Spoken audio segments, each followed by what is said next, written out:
Rafale ਆਇਆ ਦੇਖੋ ਇਸ ਗੱਲ ਦੇ ਵਿੱਚ ਜਿੰਨੀ ਚਰਚਾ ਸਾਡੇ ਮੁਲਕ ਦੇ ਵਿੱਚ ਰਾਫੇਲ ਦੀ ਇਸ ਵੇਲੇ ਹੋ ਰਹੀ ਆ। ਸਾਲਟ ਕੰਪਨੀ ਨੇ ਬਣਾਇਆ ਬਿਲਕੁਲ ਤੇ ਹੁਣ ਸੋਚਣ ਲੱਗੇ ਹੋਣੇ ਕਿ ਉਹਨੂੰ ਸਸਤੇ ਦੇ ਦੇ। ਰਾਫੇਲ ਨੋ ਡਾਊਟ ਹੈ ਕਿ ਇੱਕ ਬਹੁਤ ਹੀ ਸ਼ਾਨਦਾਰ ਫਲਾਈਂਗ ਮਸ਼ੀਨ ਹੈ, ਪਰ ਜੇ ਕਹੀਏ ਕਿ ਹਾਂਜੀ ਰਾਫੇਲ ਤੋਂ ਪਹਿਲਾਂ ਵੀ ਕੁਝ ਨਹੀਂ ਸੀ ਜਾਂ ਫਿਰ ਰਾਫੇਲ ਤੋਂ ਬਾਅਦ ਵੀ ਕੁਝ ਨਹੀਂ ਸੀ, ਜਿੰਨਾ ਹੋ ਹੱਲਾ ਇਸ ਮਾਮਲੇ 'ਚ ਹੋ ਰਿਹਾ ਹੈ। ਪਹਿਲਾਂ ਜਿਵੇਂ ਮੈਂ ਤੁਹਾਨੂੰ ਦੱਸਿਆ ਕਿ ਇਹ ਕੋਈ ਬਹੁਤਾ ਮਤਲਬ ਸਨਮਾਨਜਨਕ ਚੀਜ਼ ਨਹੀਂ। ਜਿੱਥੇ ਸਾਡੇ ਕੋਲੇ ਰਾਫੇਲ ਦੀ ਤਾਕਤ ਹੋਊਗੀ, ਇਹ ਤਾਂ ਹੈ ਨਹੀਂ ਵੀ ਪਾਕਿਸਤਾਨ ਸੁਣਨਾ ਹੀ ਬੈਠਾ, ਉਹ ਤਾਂ ਛੱਡ ਕੇ ਜਿਵੇਂ ਡੰਡੇ ਸਿੱਟ ਕੇ ਬੈਠ ਗਿਆ ਵੀ ਹੁਣ ਨਹੀਂ ਅਸੀਂ ਬੰਦੇ ਨੂੰ ਬੰਦਾ ਸਮਝਦੇ, ਹੁਣ ਤਾਂ ਚਾਈਨਾ ਘਬਰਾ ਕੇ ਬਹਿ ਗਿਆ ਹੋਣਾ, ਹੁਣ ਤਾਂ ਪਾਕਿਸਤਾਨ ਨੂੰ ਦੰਦਲਾਂ ਪੈ ਗਈਆਂ ਹੋਣੀਆਂ। ਇਹ ਜਿਹੜਾ ਨਜ਼ਰੀਆ ਹੈ ਇਹ ਗ੍ਰੇਸਫੁਲ ਨਹੀਂ ਹੈ। ਇਹੀ ਜਹਾਜ਼ ਹੁਣ ਸਾਡੇ ਕੋਲ ਆਇਆ ਹੈ, ਇਹ ਜਹਾਜ਼ ਹੁਣ ਸਾਨੂੰ 1600 ਕਰੋੜ ਦਾ ਪਿਆ ਹੈ, ਜਿਹੜਾ 526 ਕਰੋੜ ਦਾ ਸੌਦਾ ਉਦੋਂ ਹੋਇਆ ਸੀ। ये जो तुमने खुद को बदला है, ये बदला है ਜਾਂ ਫਿਰ ਬਦਲਾ ਹੈ। ਇਸ ਦੇ ਜਿਹੜੇ ਨਤੀਜੇ ਨੇ ਉਹ ਲੰਬੇ ਸਮੇਂ ਤੋਂ ਬਾਅਦ ਆਉਣਗੇ, ਜਦੋਂ ਇਹ ਇੰਪਲੀਮੈਂਟ ਹੋਊਗਾ ਕਿ ਜਿਹੜੀਆਂ ਗੱਲਾਂ ਕੀਤੀਆਂ ਗਈਆਂ ਨੇ, ਖਾਸ ਤੌਰ ਤੇ 5334 ਦੇ ਵਿੱਚ ਜਿਹੜਾ ਐਜੂਕੇਸ਼ਨ ਨੂੰ ਵੰਡਿਆ ਗਿਆ। ਇੱਕ AICTE ਹੁੰਦੀ ਸੀ ਜਿਹੜੀ ਸਾਡੀ, ਉਹਨੂੰ ਵੀ ਖਤਮ ਕਰਨ ਦੀ ਸਰਕਾਰ ਨੇ ਐਲਾਨ ਕਰ ਦਿੱਤਾ। ਜਦੋਂ ਫਿਰ UKG ਜਾਂ LKG 'ਚ ਜਾਂਦੇ ਆ, ਉਹਨਾਂ ਦੇ ਐਡੇ ਬੈਗ ਪਾਏ ਹੁੰਦੇ ਆ ਕਿ ਬੱਚਾ ਵਿਚਾਰਾ ਝੋਲ ਮਾਰਦਾ ਜਾਂਦਾ ਹੁੰਦਾ ਕਿ ਮੌਜੂਦਾ ਸੱਤਾਧਾਰੀ ਧਿਰ ਉਹਨੂੰ ਐਂ ਲੱਗਦਾ ਜੇ ਵਿਰੋਧੀ ਧਿਰ ਨੂੰ ਖਤਮ ਹੀ ਕਰ ਦਈਏ, ਫਿਰ ਸਾਡਾ ਆਪ ਦਾ ਘੋੜਾ ਹੈ, ਚਾਹੇ ਖੜਾ ਚਾਹੇ ਤੁਰਿਆ ਜਾਂਦਾ, ਸਭ ਤੋਂ ਅੱਗੇ ਅਸੀਂ ਹੋਵਾਂ। ਉਸ ਤਹਿਤ ਪਿਛਲੇ 6 ਸਾਲਾਂ ਦੇ ਵਿੱਚ 11 ਸਰਕਾਰਾਂ ਤੋੜੀਆਂ ਗਈਆਂ। ਇਸ ਤੋਂ ਪਹਿਲਾਂ ਵੀ ਇੰਦਰਾ ਗਾਂਧੀ ਵੇਲੇ ਵੀ ਇਹੀ ਕੁਝ ਹੁੰਦਾ ਰਿਹਾ। ਇਹ ਉਹਨਾਂ ਤੋਂ ਵੀ 2 ਕਦਮ ਅੱਗੇ ਇਸ ਕਰਕੇ ਚੱਲ ਰਹੇ ਆ ਕਿ ਇਹਨਾਂ ਦੇ ਵਿੱਚ ਕਾਫੀ ਸਾਰੀ ਕੱਟੜਵਾਦਤਾ ਦੀ ਜਿਹੜੀ ਉਹ ਵੀ ਨਜ਼ਰ ਆਉਂਦੀ ਆ।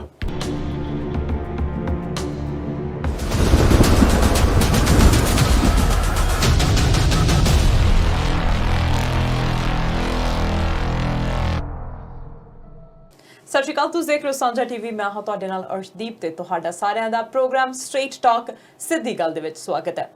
ਤੇ ਅੱਜ ਇਸ ਪ੍ਰੋਗਰਾਮ ਦੇ ਵਿੱਚ ਗੱਲਬਾਤ ਹੋਵੇਗੀ ਭਾਰਤ ਦੇ ਵਿੱਚ ਰਾਫੇਲ ਜੋ ਆ ਗਏ ਨੇ ਉਹਨਾਂ ਦੇ ਬਾਰੇ, ਨਾਲ ਪੰਜਾਬ ਦੀ ਰਾਜਨੀਤੀ ਦੇ ਬਾਰੇ, ਨਾਲ ਰਾਜਸਥਾਨ ਦੇ ਵਿੱਚ ਕੀ ਕੁਝ ਹੋ ਰਿਹਾ, ਕੈਨੇਡਾ ਦੇ ਵਿੱਚ ਕੀ ਕੁਝ ਹੋ ਰਿਹਾ। ਤੇ ਪ੍ਰੋਗਰਾਮ ਦੇ ਵਿੱਚ ਅੱਜ ਮੇਰੇ ਨਾਲ ਪਹੁੰਚੇ ਹੋਏ ਨੇ senior journalist mister Harpreet Singh Dhaliwal. ਆਓ ਫਿਰ ਕਰਦੇ ਹਾਂ ਸ਼ੁਰੂਆਤ ਅੱਜ ਦੇ ਪ੍ਰੋਗਰਾਮ ਦੀ। ਹਰਪ੍ਰੀਤ ਜੀ, ਸਵਾਗਤ ਹੈ ਤੁਹਾਡਾ। ਜੀ ਆਇਆਂ ਨੂੰ। ਸ਼ੁਕਰੀਆ ਅਰਸ਼ਦੀਪ। ਬਿਲਕੁਲ, ਕਿਵੇਂ ਹੋ, ਕੀ ਹਾਲ ਚਾਲ ਹੈ? ਬਹੁਤ ਵਧੀਆ, ਤੁਸੀਂ ਦੱਸੋ ਕਿਵੇਂ ਲੰਘ ਰਹੇ ਨੇ ਦਿਨ? ਵਧੀਆ। ਵੀਕਐਂਡ ਦੀ ਵੇਟ ਹੈਗੀ ਹੈ, ਵੀਕਐਂਡ ਆ ਰਿਹਾ ਹੈਗਾ, ਰੱਖੜੀਆਂ ਆ ਰਹੀਆਂ ਨੇ, ਸਭ ਤੋਂ ਜ਼ਿਆਦਾ ਤਾਂ ਉਹਦੀ ਵੇਟ ਹੈਗੀ ਹੈ ਕੁੜੀਆਂ ਨੂੰ। ਬੜਾ ਚਾਅ ਹੁੰਦਾ ਹੈ ਕੁੜੀਆਂ ਨੂੰ ਇਸ ਗੱਲ ਦਾ, ਬੜਾ ਆਪਣੇ ਪਰਿਵਾਰ ਨਾਲ, ਭਰਾਵਾਂ ਨਾਲ, ਕਜ਼ਨਸ ਨਾਲ, ਔਰ ਫਿਰ ਉਸ ਗੱਲ 'ਚ ਜਿੱਥੇ ਮੋਹ ਮੁਹੱਬਤ ਦੀ ਗੱਲ ਹੁੰਦੀ ਹੈ ਉੱਥੇ ਫਿਰ ਚੋਚਲਬਾਜੀ ਆਪਸ 'ਚ ਇਹ ਵੀ ਚੱਲਦਾ ਰਹਿੰਦਾ ਵੀ ਕੁੜੀਏ ਤੂੰ ਆਈਆਂ ਹੁਣ ਇੰਨੇ ਪੈਸੇ ਲੱਗ ਜਾਣਗੇ। ਤੁਸੀਂ ਜ਼ਰੂਰ ਕਰਦੇ ਹੋਵੋਗੇ ਮੈਨੂੰ ਲੱਗਦਾ। ਡੈਫੀਨਿਟਲੀ ਬਿਲਕੁਲ। ਤੇ ਨਾਲ ਤੁਸੀਂ ਹੁਣ ਮੈਨੂੰ ਲੱਗਦਾ ਤਿਆਰੀ ਕਰਕੇ ਆਏ ਹੋ ਪੂਰੇ ਮੁੱਦਿਆਂ ਦੇ ਉੱਤੇ ਗੱਲ ਕਰਨ ਨੂੰ ਕਿ ਕੀ ਕੁਝ ਹੋ ਰਿਹਾ ਹੈਗਾ ਆ। ਹੁਣ ਜੇ ਨਵੀਂ ਗੱਲ ਕਰੀਏ ਇਸ ਹਫਤੇ ਦੇ ਵਿੱਚ, ਤਾਂ ਰਾਫੇਲ ਜਿਹੜੇ ਨੇ ਉਹ ਆ ਗਏ ਨੇ, ਅੰਬਾਲਾ ਪਹੁੰਚ ਚੁੱਕੇ ਹੈਗੇ ਨੇ, ਤੇ ਕੀ ਕਹਿਣਾ ਚਾਹੁੰਦੇ ਆ? ਰਾਫੇਲ ਆਇਆ ਦੇਖੋ ਇਸ ਗੱਲ ਦੇ ਵਿੱਚ ਜਿੰਨੀ ਚਰਚਾ ਸਾਡੇ ਮੁਲਕ ਦੇ ਵਿੱਚ ਰਾਫੇਲ ਦੀ ਇਸ ਵੇਲੇ ਹੋ ਰਹੀ ਆ, ਮੈਨੂੰ ਲੱਗਦਾ ਕਿ ਜਿਹੜੇ ਜਰਮਨ ਜਿਨ੍ਹਾਂ ਨੇ, ਫਰਾਂਸ ਵਾਲੇ ਨੇ, ਜਿਹੜੀ ਡਸੌਲਟ ਕੰਪਨੀ ਨੇ ਬਣਾਏ ਆ, ਬਿਲਕੁਲ ਉਹ ਹੁਣ ਸੋਚਣ ਲੱਗੇ ਹੋਣੇ ਵੀ ਇਹਨਾਂ ਨੂੰ ਸਸਤੇ ਹੀ ਦੇਤੇ ਵੀ ਜਿੰਨੀ ਚਰਚਾ ਇਹਨਾਂ ਦੇ ਚੱਲ ਰਹੀ ਹੈ। ਅਸਲ 'ਚ ਤਾਂ ਰਾਫੇਲ ਇੱਕ ਜਹਾਜ਼ ਆ, ਲੜਾਕੂ ਜਹਾਜ਼ ਆ, ਚੰਗੇ ਉਹਦੇ 'ਚ ਫੰਕਸ਼ਨ ਨੇ, ਪਰ ਜਿਸ ਤਰੀਕੇ ਨਾਲ ਸਾਡਾ ਭਾਰਤੀ ਮੀਡੀਆ ਉਹਨੂੰ ਇੱਕ ਬਹੁਤ ਵੱਡਾ ਈਵੈਂਟ ਬਣਾ ਕੇ ਇੱਕ ਬਹੁਤ ਵੱਡਾ ਪ੍ਰਧਾਨ ਮੰਤਰੀ ਦਾ ਕੈਨਵਸ ਬਣਾਉਣ ਲੱਗਿਆ ਹੋਇਆ, ਉੱਥੋਂ ਲੱਗਦਾ ਹੈ ਕਿ ਸਾਰੇ ਦਾ ਸਾਰਾ ਇਹ ਮੈਨੇਜਮੈਂਟ ਦੇ ਸਿਰ ਤੇ ਚੱਲਦਾ। ਸਾਰੀਆਂ ਚੀਜ਼ਾਂ ਨੂੰ ਸਿਆਸੀ ਤੌਰ ਤੇ ਪਹਿਲਾਂ ਮੁੱਖ ਰੱਖਿਆ ਜਾਂਦਾ, ਉਹਦੇ ਵਿੱਚ ਦੇਸ਼ ਪ੍ਰਤੀ ਤੁਹਾਡਾ ਪਿਆਰ, ਦੇਸ਼ ਦੀ ਸੁਰੱਖਿਆ ਪ੍ਰਤੀ ਉਹ ਚੀਜ਼ਾਂ ਮਨਫੀ ਨਜ਼ਰ ਆਉਂਦੀਆਂ ਨੇ। ਪਰ ਰਾਫੇਲ ਨੋ ਡਾਊਟ ਹੈ ਕਿ ਇੱਕ ਬਹੁਤ ਹੀ ਸ਼ਾਨਦਾਰ ਫਲਾਈਂਗ ਮਸ਼ੀਨ ਹੈ, ਜਿਸ ਦੀ ਇੱਕ ਰੈਪੂਟੇਸ਼ਨ ਹੈਗੀ ਹੈ।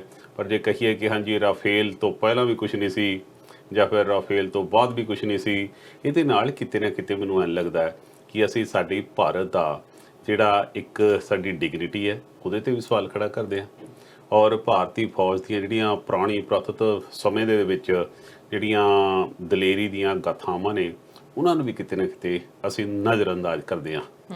ਹੁਣ ਰਾਫੇਲ ਆ ਗਿਆ, ਪਰ 1960 ਦੇ ਵਿੱਚ ਇੱਕ ਔਰੈਗਨ ਵੀ ਆਇਆ ਸੀ ਜਿਹਨੂੰ ਜਵਾਹਰ ਲਾਲ ਨਹਿਰੂ ਲੈ ਕੇ ਆਇਆ ਸੀ, ਔਰ ਔਰੈਗਨ ਵੀ ਉਹ ਡਸੌਲਟ ਕੰਪਨੀ ਇਸੇ ਕੰਪਨੀ ਦਾ ਸੀ ਜਿਹਨੇ ਰਾਫੇਲ ਬਣਾਇਆ।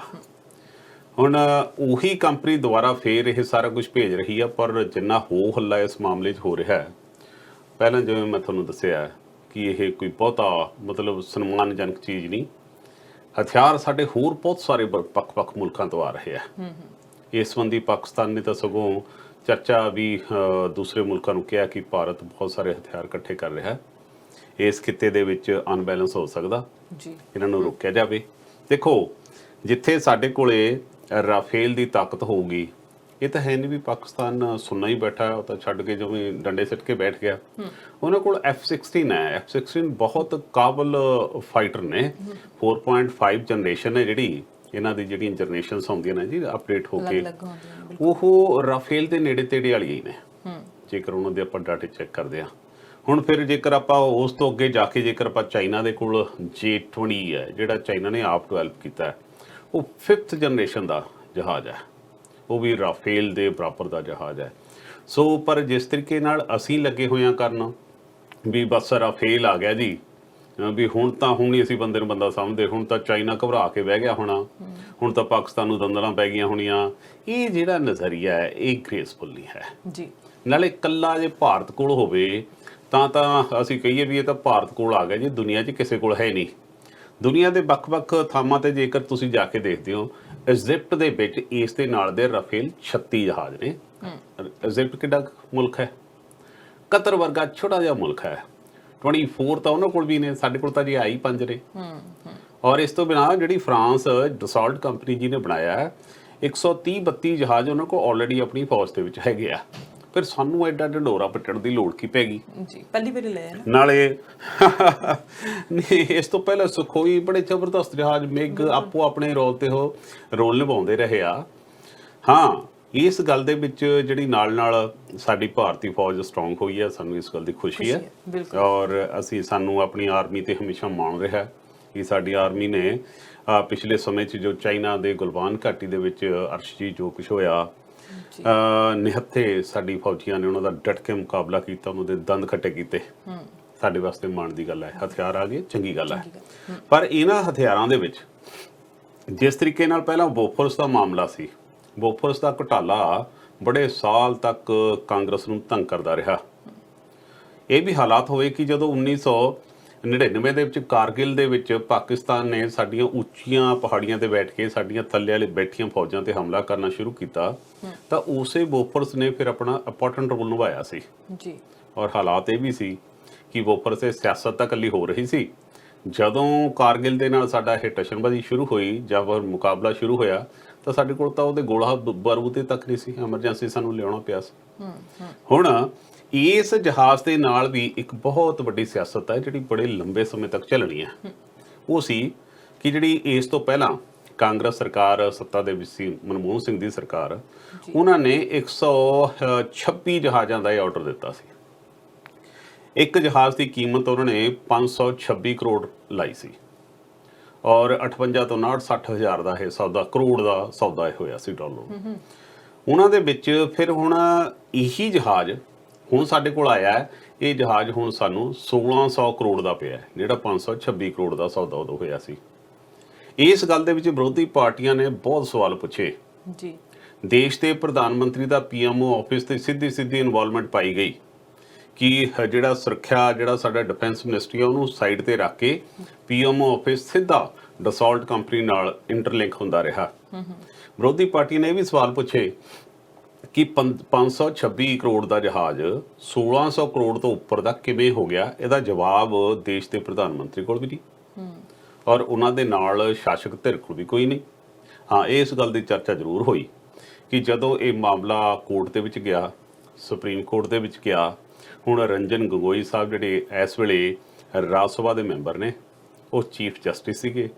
ਚੀਫ ਜਸਟਿਸ ਸਾਹਿਬ ਨੇ ਜਿਹੜਾ ਉਸ ਵੇਲੇ ਦੀ ਉਹ ਸਾਰੇ ਘਟਨਾਕ੍ਰਮ ਦੇ ਵਿੱਚ ਸਰਕਾਰ ਦਾ ਹੱਕ ਵਿੱਚ ਜਿਹੜਾ ਫੈਸਲਾ ਦਿੱਤਾ, ਉਸ ਪਟੀਸ਼ਨ ਨੂੰ ਰੱਦ ਕਰ ਦਿੱਤਾ।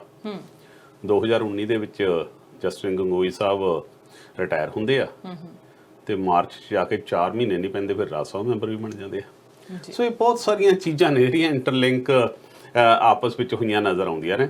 ਹਾਂ, ਸਾਨੂੰ ਇਸ ਗੱਲ ਦੀ ਤਸੱਲੀ ਹੋਣੀ ਚਾਹੀਦੀ ਹੈ ਕਿ 5 ਆ ਗਏ, ਜਿਹੜੇ ਹੁਣ 126 ਤਾਂ ਨਹੀਂ ਆਇਆ, 26 ਤੋਂ ਘੱਟ ਕੇ ਸਾਡੇ 36 ਜਾਂ ਜਿੰਨੇ ਵੀ ਰਹਿ ਗਏ ਉਹ ਕਿੰਨੀ ਦੇਰ 'ਚ ਆਉਂਦੇ ਆ, ਤਾਂ ਜੋ ਜਿਹੜੇ ਹੁਣ ਦੱਸੇ ਜਾ ਰਿਹਾ ਕਿ 2021 ਦੇ ਐਂਡ ਤੱਕ ਇਹ ਸਾਡੇ ਕੋਲੇ ਆ ਜਾਣਗੇ।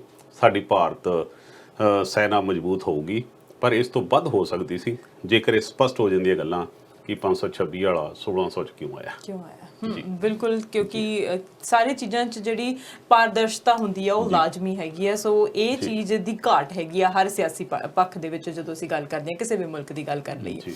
ਹੁਣ ਅਸੀਂ ਭਾਰਤ ਦੀ ਹੀ ਗੱਲ ਕਰ ਰਹੇ ਹੈਗੇ ਆ, ਤਾਂ ਭਾਰਤ ਦੇ ਵਿੱਚ ਹੁਣ ਸਿੱਖਿਆ ਨੀਤੀ ਦੇ ਵਿੱਚ ਜਿਹੜਾ ਚੇਂਜ ਆਇਆ ਹੈਗਾ ਆ, ਕਿਉਂਕਿ ਸਿੱਖਿਆ ਨੂੰ ਹਮੇਸ਼ਾ ਚੇਂਜ ਕਰਦੇ ਰਹਿਣਾ ਚਾਹੀਦਾ। ਕਹਿੰਦੇ ਕਿ ਟੈਕਨੋਲੋਜੀ ਵੱਧ ਰਹੀ ਹੈ, ਚੀਜ਼ਾਂ ਵੱਧ ਰਹੀਆਂ ਨੇ, ਸਾਨੂੰ ਅਸੀਂ ਸਾਇੰਸ ਦੇ ਵਿੱਚ ਤਰੱਕੀ ਕਰ ਰਹੇ ਹੈਗੇ ਆ, ਤੇ ਸਾਨੂੰ ਚੇਂਜ ਜਿਹੜੀ ਲਿਆਉਣੀ ਚਾਹੀਦੀ ਆ। ਹੁਣ ਪਿੱਛੇ ਜੇ ਓਨਟਾਰੀਓ ਸਰਕਾਰ ਨੇ ਵੀ ਐਲਾਨ ਕੀਤਾ ਸੀ ਕਿ ਗ੍ਰੇਡ 1 ਦੇ ਬੱਚਿਆਂ ਨੂੰ ਕੋਡਿੰਗ ਜਿਹੜੀ ਸਿਖਾਈ ਜਾਣੀ ਚਾਹੀਦੀ ਹੈ, ਕਿਉਂਕਿ ਕਿੰਨੀ ਵੱਡੀ ਚੀਜ਼ ਹੈਗੀ ਆ। ਅਸੀਂ ਜਦੋਂ ਕੋਡਿੰਗ ਦੀ ਗੱਲ ਕਰਦੇ ਹਾਂ ਸਾਨੂੰ 10ਵੀਂ ਤੋਂ ਬਾਅਦ ਪਤਾ ਲੱਗਦੀ ਹੈ ਕਿ ਕੋਡਿੰਗ ਕੀ ਹੁੰਦੀ ਹੈਗੀ ਹੈ, ਤੇ ਇੱਥੇ ਉਹਨਾਂ ਨੇ ਸ਼ੁਰੂ ਕੀਤਾ ਕਿ ਗ੍ਰੇਡ 1 ਦੇ ਵਿੱਚ ਹੀ ਕੋਡਿੰਗ ਜਿਹੜੀ ਆ ਹੌਲੀ ਹੌਲੀ ਇਨਵੋਲਵ ਕਰ ਦੇਣੀ ਚਾਹੀਦੀ, ਕਿਉਂਕਿ ਅਸੀਂ ਕੰਪਿਊਟਰ ਦੇ ਯੁੱਗ ਦੇ ਵਿੱਚ ਰਹਿ ਰਹੇ ਹੈਗੇ। ਹੁਣ ਭਾਰਤ ਦੇ ਵਿੱਚ ਕੀ ਕੁਝ ਚੇਂਜ ਆ ਰਹੀ ਹੈ, ਕਿ ਕਿੱਦਾਂ ਦਾ ਫਿਊਚਰ ਹੋਵੇਗਾ ਸਟੱਡੀ ਦੇ ਵਿੱਚ?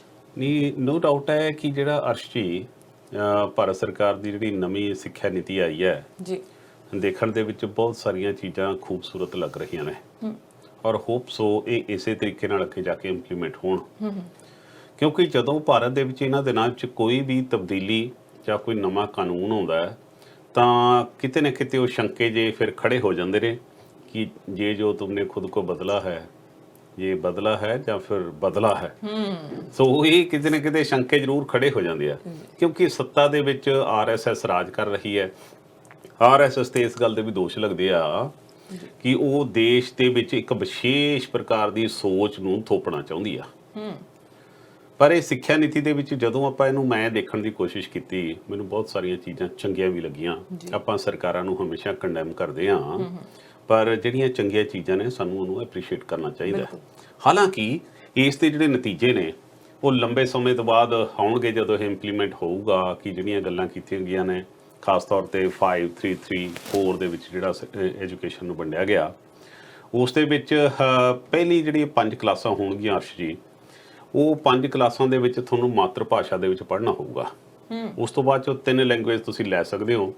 ਹਾਲਾਂਕਿ ਇਹ ਪੂਰਨ ਰੂਪ ਵਿੱਚ ਸਪਸ਼ਟ ਨਹੀਂ ਹੈ ਕਿ ਜਿਹੜੀਆਂ 5ਵੀਂ ਤੋਂ ਬਾਅਦ ਕੀ ਅਸੀਂ ਇੰਗਲਿਸ਼ ਉਹ ਕਰ ਸਕਦੇ ਆ। ਕੁਝ ਐਜੂਕੇਸ਼ਨ ਸੰਸਥਾਵਾਂ ਕਹਿੰਦੀਆਂ ਨੇ ਕਿ ਉਹ ਐਜੂਕੇਸ਼ਨ ਨੂੰ ਇੰਗਲਿਸ਼ ਦੇ ਵਿੱਚ ਵੀ ਪੜ੍ਹਾ ਸਕਦੀਆਂ ਨੇ।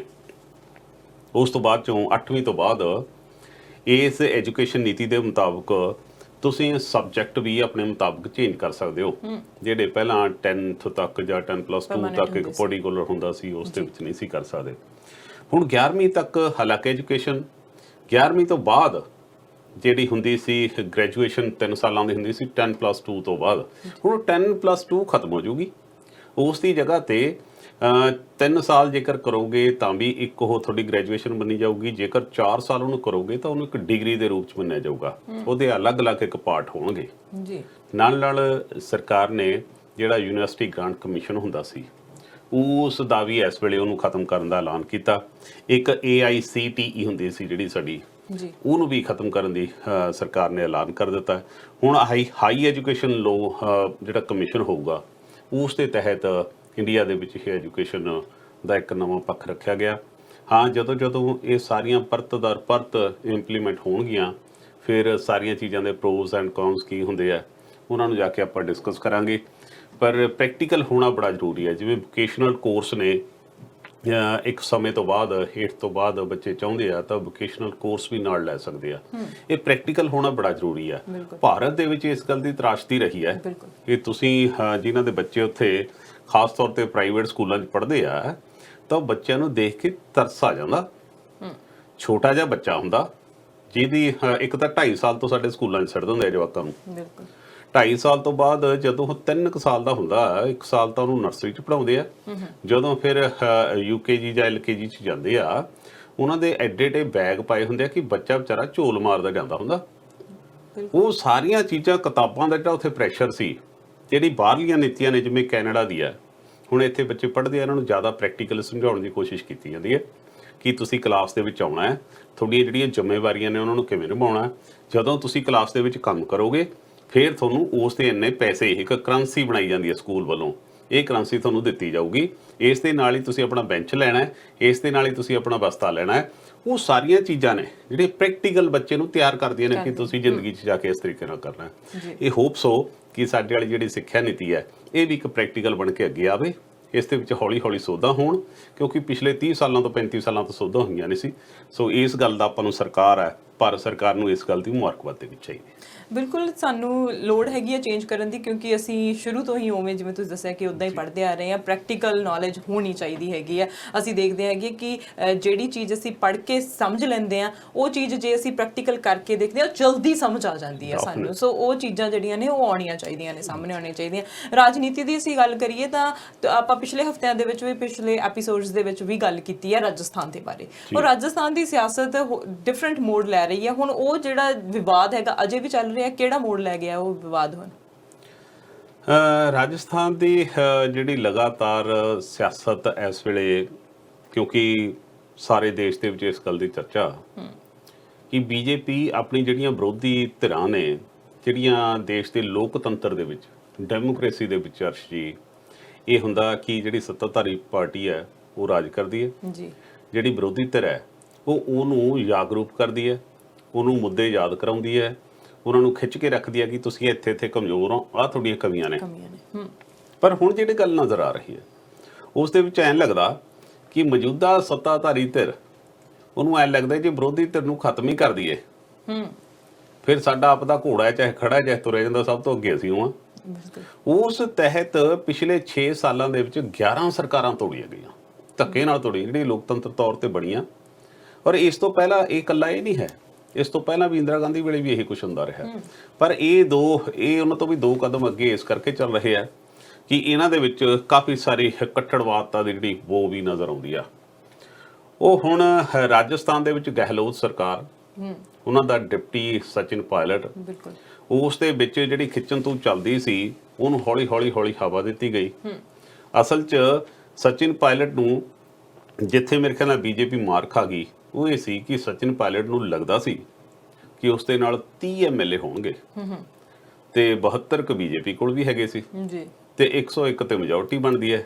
ਔਰ ਹੁਣ ਤਾਂ ਐਂ ਸੀ ਵੀ ਸਰਕਾਰ ਬਣ ਗਈ ਤੇ ਉੱਥੇ ਦੀਆਂ ਸਾਰੀਆਂ ਗੋਟੀਆਂ ਆਪਣੀਆਂ ਫਿੱਟ ਕਰ ਲਈਆਂ ਸੀ। ਪਰ ਸਚਿਨ ਪਾਇਲਟ ਦੇ ਕੋਲ ਨਿਕਲੇ 18, 3 ਕੁ ਆਜ਼ਾਦ, 22 ਗਾਇਬ ਰਹਿ ਗਿਆ 8 ਦਾ। ਉਹਨੂੰ ਕਿਵੇਂ ਪੂਰਾ ਕਰਨਾ, ਉਸ ਦੇ ਵਿੱਚ ਫਿਰ ਖਿੱਚੋਤਾਣ ਚੱਲੀ।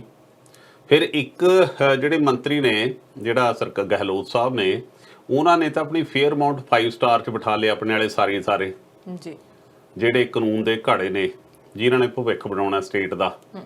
ਦੂਜੇ ਪਾਸੇ ਸਚਿਨ ਪਾਇਲਟ ਸਾਹਿਬ ਹਰਿਆਣੇ 'ਚ ਆ ਕੇ ਬੈਠ ਗਏ ਜੀ। ਹੁਣ ਸਾਰੇ ਆਪੋ ਆਪਣੇ ਹੋਟਲਾਂ 'ਚ ਉਹਨਾਂ ਨੂੰ ਦੱਬੀ ਬੈਠੇ ਆ। ਉਹ ਕਹਿੰਦੇ ਜੇ ਅਸੀਂ ਸੱਚ ਦੀ ਲੜਾਈ ਲੜ ਰਹੇ ਹਾਂ, ਜੇ ਸੱਚ ਦੀ ਲੜਾਈ ਲੜ ਰਹੇ ਹਾਂ ਤਾਂ ਇਹਨੂੰ ਖੁੱਲੇ ਛੱਡ ਕੇ ਤਾਂ ਦੇਖੋ ਜੀ ਵੀ ਹਾਲ ਹੁੰਦਾ ਤੁਹਾਡਾ ਕੀ ਆ। ਸੋ ਉਸ ਸਾਰੇ ਘਟਨਾਕ੍ਰਮ ਦੇ ਵਿੱਚ ਜਿਹੜਾ ਉੱਥੋਂ ਦਾ ਗਵਰਨਰ ਹੈ ਮਿਸ਼ਰਾ ਜੀ, ਬੜਾ ਚੰਗੇ ਕਿਰਦਾਰ ਦਾ, ਸਿਆਸੀ ਤੌਰ ਤੇ ਸਾਫ਼ ਸੁਥਰਾ ਉਸ ਦਾ ਮੰਨਿਆ ਜਾਂਦਾ ਸੀ। ਪਰ ਅਰਸ਼ ਜੀ ਜਦੋਂ ਉਹ ਗਵਰਨਰ ਬਣਿਆ, ਹੁਣ ਉਹਨੂੰ ਇਹ ਗੱਲ ਦਾ ਇਲਮ ਹੋ ਗਿਆ ਹੋਣਾ ਕਿ ਗਵਰਨਰ ਸਿਰਫ ਤੇ ਸਿਰਫ ਪਿੰਜਰੇ ਦਾ ਤੋਤਾ ਹੁੰਦਾ, ਜਿਹੜੀ ਮਰਜ਼ੀ ਸਰਕਾਰ 'ਚ ਹੋਵੇ। ਸੋ ਉਹਨੂੰ ਆਪਣੇ ਸਰਕਾਰ ਤੋਂ ਆਏ ਹੁਕਮਾਂ ਨੂੰ ਹੂਬਹੂ ਲਾਗੂ ਕਰਨਾ ਹੁੰਦਾ। ਗਵਰਨਰ ਸਾਹਿਬ ਹੁਣ ਜਿਸ ਤਰੀਕੇ ਨਾਲ ਢੁੱਚਰਾਂ ਡਾ ਰਹੇ ਆ, ਜਿਸ ਤਰੀਕੇ ਨਾਲ ਜਦੋਂ ਵੀ ਉਹ ਕਹਿੰਦੇ ਕਿ ਸਾਡਾ ਇਜਲਾਸ ਬੁਲਾਓ ਜਾਂ ਸੈਸ਼ਨ ਬੁਲਾਓ, ਤਾਂ ਉਹ ਜਿਸ ਤਰੀਕੇ ਨਾਲ ਓਪਨਲੀ ਉਹਨੂੰ ਮਤਲਬ ਓਪਨ ਸੀਕ੍ਰੇਟ ਦੇ ਤੌਰ ਤੇ ਲੱਗਦਾ ਕਿ ਉਹ ਬਹਾਨੇਬਾਜ਼ੀ ਕਰ ਰਹੇ ਆ। ਉਹ ਬਹਾਨੇਬਾਜ਼ੀ ਤੂੰ ਨਹੀਂ ਬੋਲਦੀ ਰਕਾਨੇ, ਤੇਰੇ 'ਚ ਕੋਈ ਹੋਰ ਬੋਲਦਾ ਹੈ। ਉਹ ਬੋਲਦਾ ਉਹਨਾਂ 'ਚ ਕੇਂਦਰ ਸਰਕਾਰ ਹੈ। ਸੋ ਇਸ ਕਰਕੇ ਉਹ ਤਾਂ ਵਿਚਾਰਾ ਇਨ ਬਿਟਵੀਨ ਫਸੇ ਹੋਏ ਨੇ। ਸੋ ਕੇਂਦਰ ਸਰਕਾਰ ਦਾ ਜਦ ਤੱਕ ਇਸ਼ਾਰਾ ਨਹੀਂ ਹੁੰਦਾ, ਗਵਰਨਰ ਨੇ ਬਥੇਰਾ ਕੁਝ ਕਿਹਾ। ਹੁਣ ਆਖਰ ਜਦੋਂ ਚੌਥੀ ਵਾਰੀ ਉਥੋਂ ਦੀ ਸਰਕਾਰ ਨੇ ਅਮੈਂਡਮੈਂਟ ਕਰਕੇ ਗਵਰਨਰ ਕੋਲ ਭੇਜਤਾ। ਵੈਸੇ ਸੰਵਿਧਾਨਿਕ ਤੌਰ ਤੇ ਗਵਰਨਰ ਕੋਲ ਇਹ ਅਧਿਕਾਰ ਨਹੀਂ ਹੁੰਦਾ। ਸਰਕਾਰ ਜਿਹੜੀ ਜਿਹਨੇ ਚਲਾਉਣੀ ਹੁੰਦੀ ਹੈ, ਮੁੱਖ ਮੰਤਰੀ ਕੋਲ ਪਾਵਰ ਹੁੰਦੀ ਹੈ ਕਿ ਉਹਨਾਂ ਨੇ ਸਿਰਫ ਤੇ ਸਿਰਫ ਗਵਰਨਰ ਨੂੰ ਇੰਟੀਮੇਟ ਕਰਨਾ ਹੁੰਦਾ ਕਿ ਅਸੀਂ ਇਜਲਾਸ ਬੁਲਾਉਣਾ, ਅਸੀਂ ਸਦਨ ਦੇ ਵਿੱਚ ਚਲਾਉਣਾ, ਉਹ ਆਗਿਆ ਦੇ ਦਿੰਦੇ ਆ ਜੀ। ਹੁਣ ਉਹ ਪਹਿਲਾਂ ਨਾ ਤੁਹਾਨੂੰ ਲਟਕਾਇਆ ਗਿਆ, ਲਟਕਾ ਕੇ ਹੁਣ 14 ਅਗਸਤ ਦਾ ਟਾਈਮ ਦੇ ਦਿੱਤਾ ਗਿਆ ਤਾਂ ਜੋ 14 ਅਗਸਤ ਤੱਕ ਦਾ ਜਿਹੜੀ ਬੀਜੇਪੀ ਦੀ ਸੈਨਾ ਹੈ ਉਹਨੂੰ ਮੌਕਾ ਦਿੱਤਾ ਗਿਆ ਵੀ ਕਰ ਲਓ, ਜੇ ਕੁਝ ਕਰ ਸਕਦੇ ਹੋ, ਜਿਹੜੇ ਅੰਦਰ ਬੈਠੇ ਨੇ ਕੱਢ ਲਓ ਕਿਸੇ ਨਾ ਕਿਸੇ ਨੂੰ। ਸੋ ਇਸ ਕਰਕੇ ਉਹ ਸਾਰੇ ਦੇ ਸਾਰੇ, ਕਿਉਂਕਿ ਉਹਦੇ ਕੋਲ ਵੀ 101 ਨੇ ਗਹਿਲੋਤ ਕੋਲ, ਜੇਕਰ ਉਹਨਾਂ ਚੋਂ 2 ਵੀ ਉਹ ਤੋੜ ਲੈਂਦੇ ਆ ਤਾਂ 14 ਤਰੀਕ ਨੂੰ ਉਹਨਾਂ ਦੀ ਸਰਕਾਰ ਦਾ ਭੋਗ ਪਾਉਣ ਵਾਸਤੇ ਕਾਫੀ ਹੋ ਸਕਦੇ ਆ। ਸੋ ਇਹ ਸਾਰੀ ਦੀ ਸਾਰੀ ਖਿੱਚੋਤਾਣ ਹੀ ਚੱਲ ਰਹੀ ਹੈ। ਉਹ ਕਹਿੰਦੇ ਨਹੀਂ ਹੁੰਦੇ ਵੀ ਸਾਰਾ ਵੀ ਇੱਕ ਹੋਵੇ ਕਮਲਾ ਤਾਂ ਸਮਝਾਵੇ ਵਿਹੜਾ, ਜੇ ਵਿਹੜੇ ਇਹੋ ਜਿਹੇ ਕਮਲਾ ਫਿਰ ਸਮਝਾਵੇ ਕਿਹੜਾ। ਇਹ ਤਾਂ ਸਾਰੇ ਇਸੇ ਕੰਮ 'ਚ ਲੱਗੇ ਹੋਏ ਨੇ, ਸਚਿਨ ਪਾਇਲਟ ਆਪਣੀ ਥਾਂ ਤੇ, ਗਹਿਲੋਤ ਆਪਣੀ ਥਾਂ ਤੇ, ਬੀਜੇਪੀ ਆਪਣੀ ਥਾਂ। ਜੀ ਬਿਲਕੁਲ, ਹਰ ਥਾਂ ਦੇ ਉੱਤੇ ਵਿਵਾਦ ਦੇਖਣ ਨੂੰ ਮਿਲਦੇ ਨੇ, ਚਾਹੇ ਉਹ ਭਾਰਤ ਦੇ ਵਿੱਚ ਹੈ ਚਾਹੇ ਪੰਜਾਬ ਦੇ ਵਿੱਚ ਹੈ। ਤੇ ਹੁਣ ਸਾਡੇ ਹਾਲ ਹੀ ਦੇ ਵਿੱਚ ਕੈਨੇਡਾ ਦੇ ਵਿੱਚ ਵੀ ਵਿਵਾਦ ਜਿਹੜਾ ਨੇ ਸਾਹਮਣੇ ਆਇਆ ਨੇ। ਇੱਕ ਕਰੋਨਾ ਨਾਂ ਦੀ ਬਿਮਾਰੀ ਜਿਹੜੀ ਉਹ ਪਾਸੇ ਤੇ ਰਹਿ ਗਈ ਹੈ, ਉਹਦੇ ਵੱਲ ਕੋਈ ਨਜ਼ਰ ਹੀ ਨਹੀਂ ਮਾਰ ਰਿਹਾ ਹੈਗਾ। ਤੇ ਹੁਣ ਸਾਰੇ ਇੱਕ ਗੱਲ ਦੇ ਮਗਰ ਪੈ ਗਏ ਹੈਗੇ ਨੇ, ਵੀ ਚੈਰਿਟੀ। ਸਾਡੇ ਪ੍ਰਧਾਨ ਮੰਤਰੀ ਜਸਟਿਨ ਟਰੂਡੋ ਚੈਰਿਟੀ ਦੇ ਵਿਵਾਦ 'ਚ ਫਸ ਗਏ ਨੇ, ਕਿਉਂਕਿ ਉਹ ਕਹਿ ਰਹੇ ਨੇ ਪਰਿਵਾਰ ਨੂੰ ਲਾਭ ਦੇ ਰਹੇ ਨੇ, ਸਿਆਸੀ ਲਾਭ ਦੇ ਰਹੇ ਨੇ, ਆਪਣੇ ਦੋਸਤਾਂ ਨੂੰ, ਜਿਹੜੇ ਉਹਨਾਂ ਦੀ ਆਰਗੇਨਾਈਜੇਸ਼ਨ ਸੀ ਜਿਹਦੇ ਵਿੱਚ ਉਹਨਾਂ ਦੀ ਮਾਤਾ ਜੀ, ਉਹਨਾਂ ਦੇ ਭਰਾ, ਉਹਨਾਂ ਦੀ ਵਾਈਫ, ਇਹ ਸਾਰੇ ਸਪੀਕਰ ਦੇ ਤੌਰ ਤੇ ਜਾਂਦੇ ਸੀ। ਪਰ ਉਹਨਾਂ ਨੇ ਇਹ ਸਾਫ਼ ਕੀਤਾ ਐਥਿਕ ਕਮਿਸ਼ਨਰ ਦੇ ਸਾਹਮਣੇ, ਪਹਿਲੀ ਵਾਰ ਪੇਸ਼ੀ ਹੋਈ ਹੈ 14 ਸਾਲਾਂ ਦੇ ਵਿੱਚ। 14 ਸਾਲ ਪਹਿਲਾਂ ਇਹ ਕੋਈ ਪ੍ਰਧਾਨ ਮੰਤਰੀ ਵਾਸਤੇ, ਇੱਕ ਉੱਚ ਅਹੁਦੇ ਦੇ ਉੱਤੇ ਕੈਨੇਡਾ ਨੂੰ ਚਲਾਉਣ ਵਾਲਿਆਂ ਦੇ ਵਾਸਤੇ ਕੋਈ ਵਧੀਆ ਗੱਲ ਨਹੀਂ ਹੈਗੀ ਕਿ ਐਥਿਕ ਕਮਿਸ਼ਨਰ ਦੇ ਸਾਹਮਣੇ ਉਹਨਾਂ ਨੂੰ ਜਾਂਚ ਦੇ ਲਈ ਬੁਲਾਇਆ ਗਿਆ। ਪਹਿਲਾਂ ਉਹ ਜਾਂਚ 1 ਘੰਟੇ ਦੇ ਲਈ ਹੋਣੀ ਸੀ। ਫਿਰ ਜਿਹੜੇ ਕੰਜ਼ਰਵੇਟਿਵਸ ਨੇ, ਉਹਨਾਂ ਦੇ ਜੋ ਹੁਣ ਪ੍ਰਧਾਨ ਦੇ ਤੌਰ ਤੇ ਸਾਹਮਣੇ ਆ ਰਹੇ ਨੇ, MP ਨੇ ਪੀੜੇ ਪੋਲੀਵਰ, ਉਹਨਾਂ ਨੇ ਫਿਰ ਕਿਹਾ ਕਿ ਇਹ ਜਾਂਚ ਜ਼ਿਆਦਾ ਚੱਲਣੀ ਚਾਹੀਦੀ ਹੈ। ਸੋ 2-2.5 ਘੰਟੇ ਤੱਕ ਪ੍ਰਧਾਨ ਮੰਤਰੀ ਤੋਂ ਸਵਾਲ ਪੁੱਛੇ ਗਏ, ਫਿਰ ਉਹਨਾਂ ਦੀ ਜਿਹੜੀ ਸੈਕਟਰੀ, ਜਿਹੜੇ ਉਹਨਾਂ ਦੇ ਨਾਲ ਕੰਮ ਕਰਦੇ ਹੈਗੇ, ਉਹਨਾਂ ਤੋਂ ਸਵਾਲ ਪੁੱਛੇ ਗਏ। ਤਾਂ ਫਿਰ ਉਹਨਾਂ ਨੇ ਕਿਹਾ ਕਿ ਮੈਂ ਤੇ ਮੇਰੀ ਵਾਈਫ ਨੇ ਕੋਈ ਵੀ ਪੈਸਾ ਲਏ ਤੋਂ ਬਿਨਾਂ ਭਾਸ਼ਣ ਦਿੱਤੇ ਆ, ਪਰ ਮੇਰੇ ਜਿਹੜੇ ਮਾਤਾ ਜੀ ਨੇ, ਮੇਰਾ ਭਰਾ ਹੈ, ਉਹਨਾਂ ਨੇ ਜ਼ਰੂਰ ਪੈਸੇ ਲਏ ਨੇ। ਪਰ ਮੈਂ ਜਦੋਂ ਉਸ ਚੈਰਿਟੀ ਨੂੰ ਸਟੂਡੈਂਟ ਗ੍ਰਾਂਟ ਪ੍ਰੋਗਰਾਮ ਜਿਹੜਾ ਸੀਗਾ $912 ਮਿਲੀਅਨ ਦਾ ਸੀ, ਜਦੋਂ ਉਹਨਾਂ ਨੂੰ ਦਿੱਤਾ, ਤਾਂ ਉਸ ਤੋਂ ਬਾਅਦ ਜਦੋਂ ਮੈਂ ਸਾਰਾ ਕੁਝ ਦੇਖਿਆ ਤਾਂ ਉਸ ਤੋਂ ਬਾਅਦ ਮੈਂ ਆਪਣੇ ਹੱਥ ਪਿੱਛੇ ਖਿੱਚ ਲਏ। ਅਸੀਂ ਉਹਨਾਂ ਤੋਂ ਇਹ ਕੰਟਰੈਕਟ ਵਾਪਸ ਲੈ ਲਿਆ, ਪਰ ਮੈਂ ਕਹਿ ਨਹੀਂ ਪਾਇਆ ਕਿ ਇਹ ਚੈਰਿਟੀ ਤੋਂ ਅਸੀਂ ਪਾਸੇ ਹੋ ਜਾਈਏ। ਸੋ ਇਹ ਕਰਕੇ ਸਾਰੀ ਆਪਣੀ ਸਫਾਈ ਪੇਸ਼ ਕੀਤੀ ਹੈ। ਪਹਿਲੀ ਚੀਜ਼ ਨਹੀਂ ਕਿ ਪ੍ਰਧਾਨ ਮੰਤਰੀ ਜਸਟਿਨ ਟਰੂਡੋ ਜਦੋਂ ਤੋਂ ਇਸ ਸਿਆਸਤ ਦੇ ਵਿੱਚ ਆਏ ਨੇ, ਉਹਨਾਂ ਨੇ ਕਿਸੇ ਵਿਵਾਦ 'ਚ ਫਸੇ ਨੇ, ਚਾਹੇ ਉਹ ਬਲੈਕ ਫੇਸ ਕੰਟਰੋਵਰਸੀ ਹੈ, ਚਾਹੇ ਉਹ SNC ਲਵਲਿਨ ਮਾਮਲਾ ਹੈ, ਚਾਹੇ ਉਹ ਹੁਣ ਵੀ ਚੈਰਿਟੀ ਹੈ, ਚਾਹੇ ਆਗਾ ਖਾਨ ਦੇ ਨਾਲ ਟਾਪੂ ਦੇ ਉੱਤੇ ਜਾ ਕੇ ਛੁੱਟੀਆਂ ਬਿਤਾਉਂਦਾ ਸੀ। ਸੋ ਬਹੁਤ ਸਾਰੀਆਂ ਚੀਜ਼ਾਂ ਦੇ ਵਿੱਚ ਪ੍ਰਧਾਨ ਮੰਤਰੀ ਫਸੇ ਹੋਏ ਨੇ, ਪਰ ਥੋੜੇ ਚਿਰਾਂ ਬਾਅਦ ਅਸੀਂ ਭੁੱਲ ਵੀ ਜਾਂਦੇ ਹਾਂ। ਅਸੀਂ ਲੋਕ ਆ ਕਿ ਜਿਹੜੀਆਂ ਕੰਟਰੋਵਰਸੀਆਂ ਨੂੰ ਭੁੱਲ ਜਾਂਦੇ ਹਾਂ। ਹੁਣ ਸਰਬ ਦੀ ਜਿਹੜੀ ਚਮਕ ਦਮਕ ਉਹ ਦੇਖ ਕੇ ਜਿਹੜੀ ਵੀ ਚੈਰਿਟੀ ਹੈ, ਮੈਨੂੰ ਲੱਗਦਾ ਇਹ ਵੀ ਛੇਤੀ ਭੁੱਲ ਜਾਵਾਂ। ਤੇ ਪਤਾ ਨਹੀਂ ਹੁਣ ਕੀ ਹੋਣ ਵਾਲਾ ਸਿਆਸਤ ਦੇ ਵਿੱਚ, ਪਰ ਇੰਨਾ ਜ਼ਰੂਰ ਪਤਾ ਹੈ ਕਿ ਪ੍ਰੋਗਰਾਮ ਦੇ ਵਿੱਚ ਬ੍ਰੇਕ ਦਾ ਟਾਈਮ ਹੋ ਗਿਆ। ਬ੍ਰੇਕ ਲਾ ਲੈਂਦੇ ਤੇ ਬ੍ਰੇਕ ਤੋਂ ਬਾਅਦ ਵਾਪਸ ਆਉਂਦੇ। ਬਿਲਕੁਲ, ਪ੍ਰੋਗਰਾਮ ਸਟ੍ਰੇਟ ਟਾਕ ਸਿੱਧੀ ਗੱਲ ਦੇ ਵਿੱਚ ਬਹੁਤ ਸਾਰੇ ਮੁੱਦਿਆਂ ਦੇ ਬਾਰੇ ਗੱਲਬਾਤ ਹੋ ਰਹੀ ਹੈ। ਬ੍ਰੇਕ ਤੋਂ ਬਾਅਦ ਵੀ ਇਸ ਤਰ੍ਹਾਂ ਦੀ ਗੱਲਬਾਤ ਹੋਵੇਗੀ। ਤੁਸੀਂ ਕਿਤੇ ਨਹੀਂ ਜਾਣਾ, ਦੇਖਦੇ ਰਹੋ ਸਾਂਝਾ TV।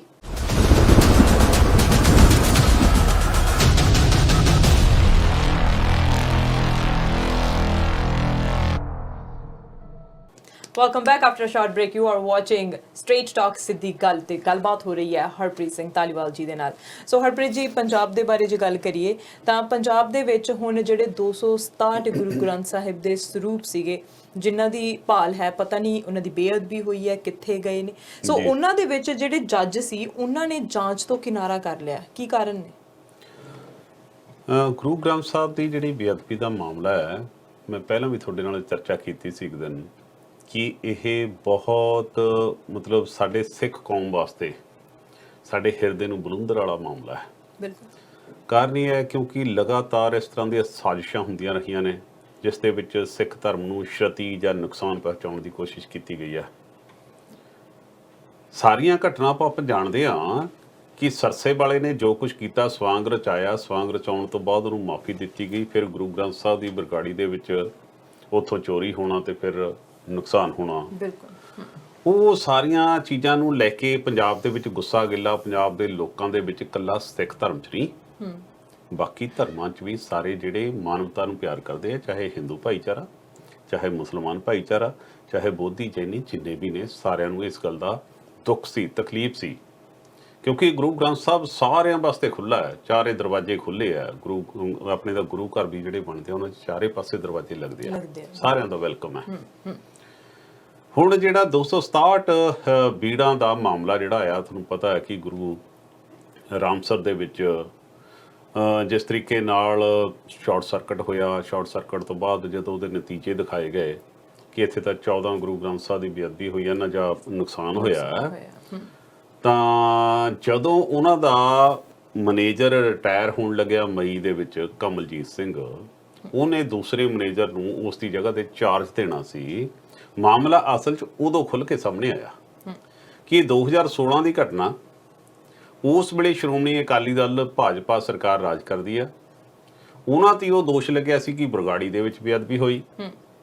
ਉਸ ਤੋਂ ਬਾਅਦ 'ਚੋਂ ਇਹ ਫੇਰ ਐਡੇ ਵੱਡੇ ਪੱਧਰ ਤੇ ਗੁਰੂ ਗ੍ਰੰਥ ਸਾਹਿਬ ਦੀ ਬੇਅਦਬੀ ਹੁੰਦੀ ਆ। ਬੇਅਦਬੀ ਹੋਇਆ ਜਦ ਸ਼ਾਰਟ ਸਰਕਟ ਹੋ ਗਿਆ, ਉਹਨਾਂ ਦਾ ਕੋਈ ਡਾਟਾ ਕੋਈ ਨਹੀਂ, ਫਿਰ ਉਹ ਡਾਟੇ ਨਿਕਲਦੇ ਆ ਸਾਹਮਣੇ।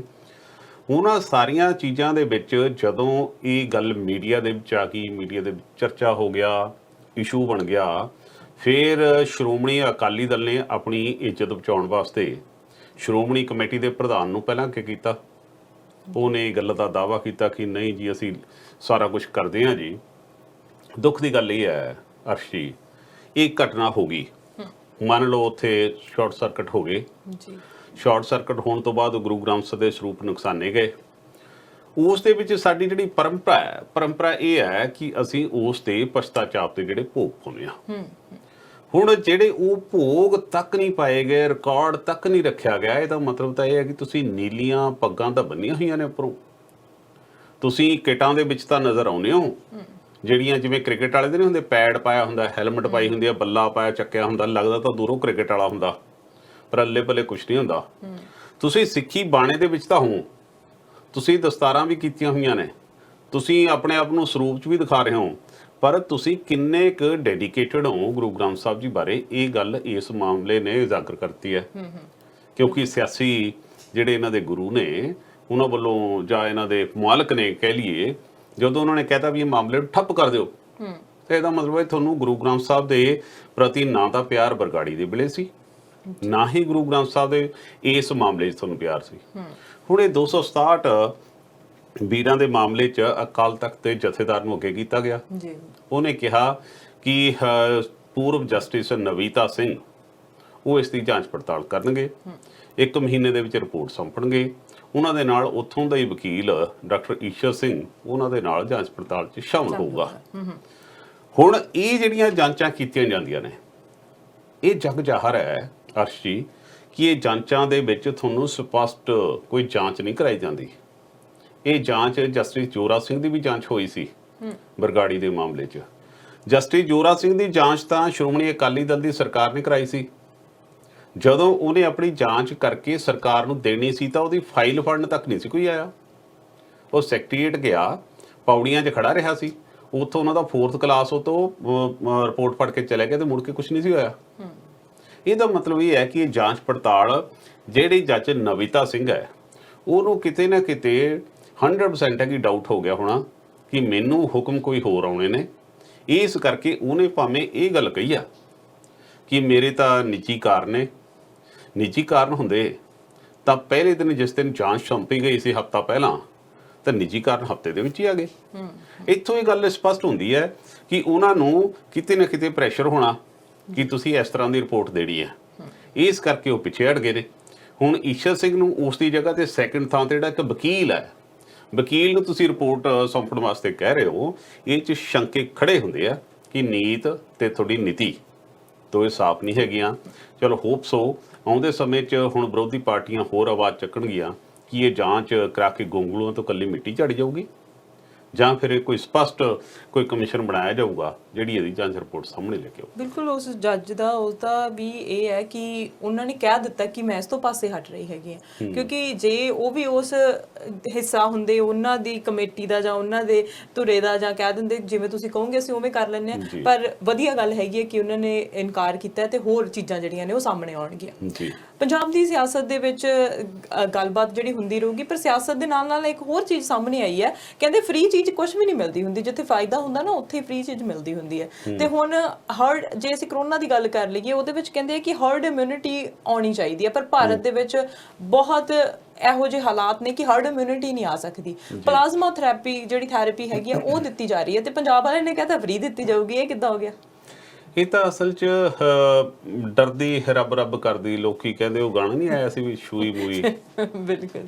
ਸਰਕਾਰ ਨੂੰ ਪਤਾ ਕਿ ਇੱਥੇ ਜਦੋਂ ਵੀ ਕੋਈ ਆਫਤ ਆਉਂਦੀ ਹੈ, ਜਦੋਂ ਵੀ ਕੋਈ ਇਸ ਤਰ੍ਹਾਂ ਦਾ ਕੰਮ ਹੁੰਦਾ, ਤਾਂ ਸਾਡੇ ਭਾਰਤੀ ਲੋਕ ਉਸ ਆਫਤ ਦੇ ਵਿੱਚ ਆਪਣੇ ਦੇਸ਼ ਨੂੰ ਪਿਆਰ ਕਰਨ ਦੀ ਬਜਾਏ ਉਸ ਵੇਲੇ ਆਪਣੀਆਂ ਲੁਟੇਰੀਆਂ ਜਿਹੜੀਆਂ ਉਹਨਾਂ ਦੀ 6ਵਾਂ ਨੇਤਰ ਖੁੱਲ ਜਾਂਦਾ, ਉਹ ਆਪਣਾ ਮੌਕਾ ਪ੍ਰਸਤੀ ਦਾ ਫਾਇਦਾ ਉਠਾਉਂਦੇ ਆ।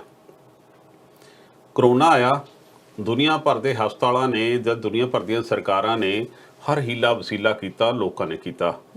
ਸਾਡੇ ਰਿਪੋਰਟਾਂ ਕੀ ਆ ਰਹੀਆਂ ਨੇ?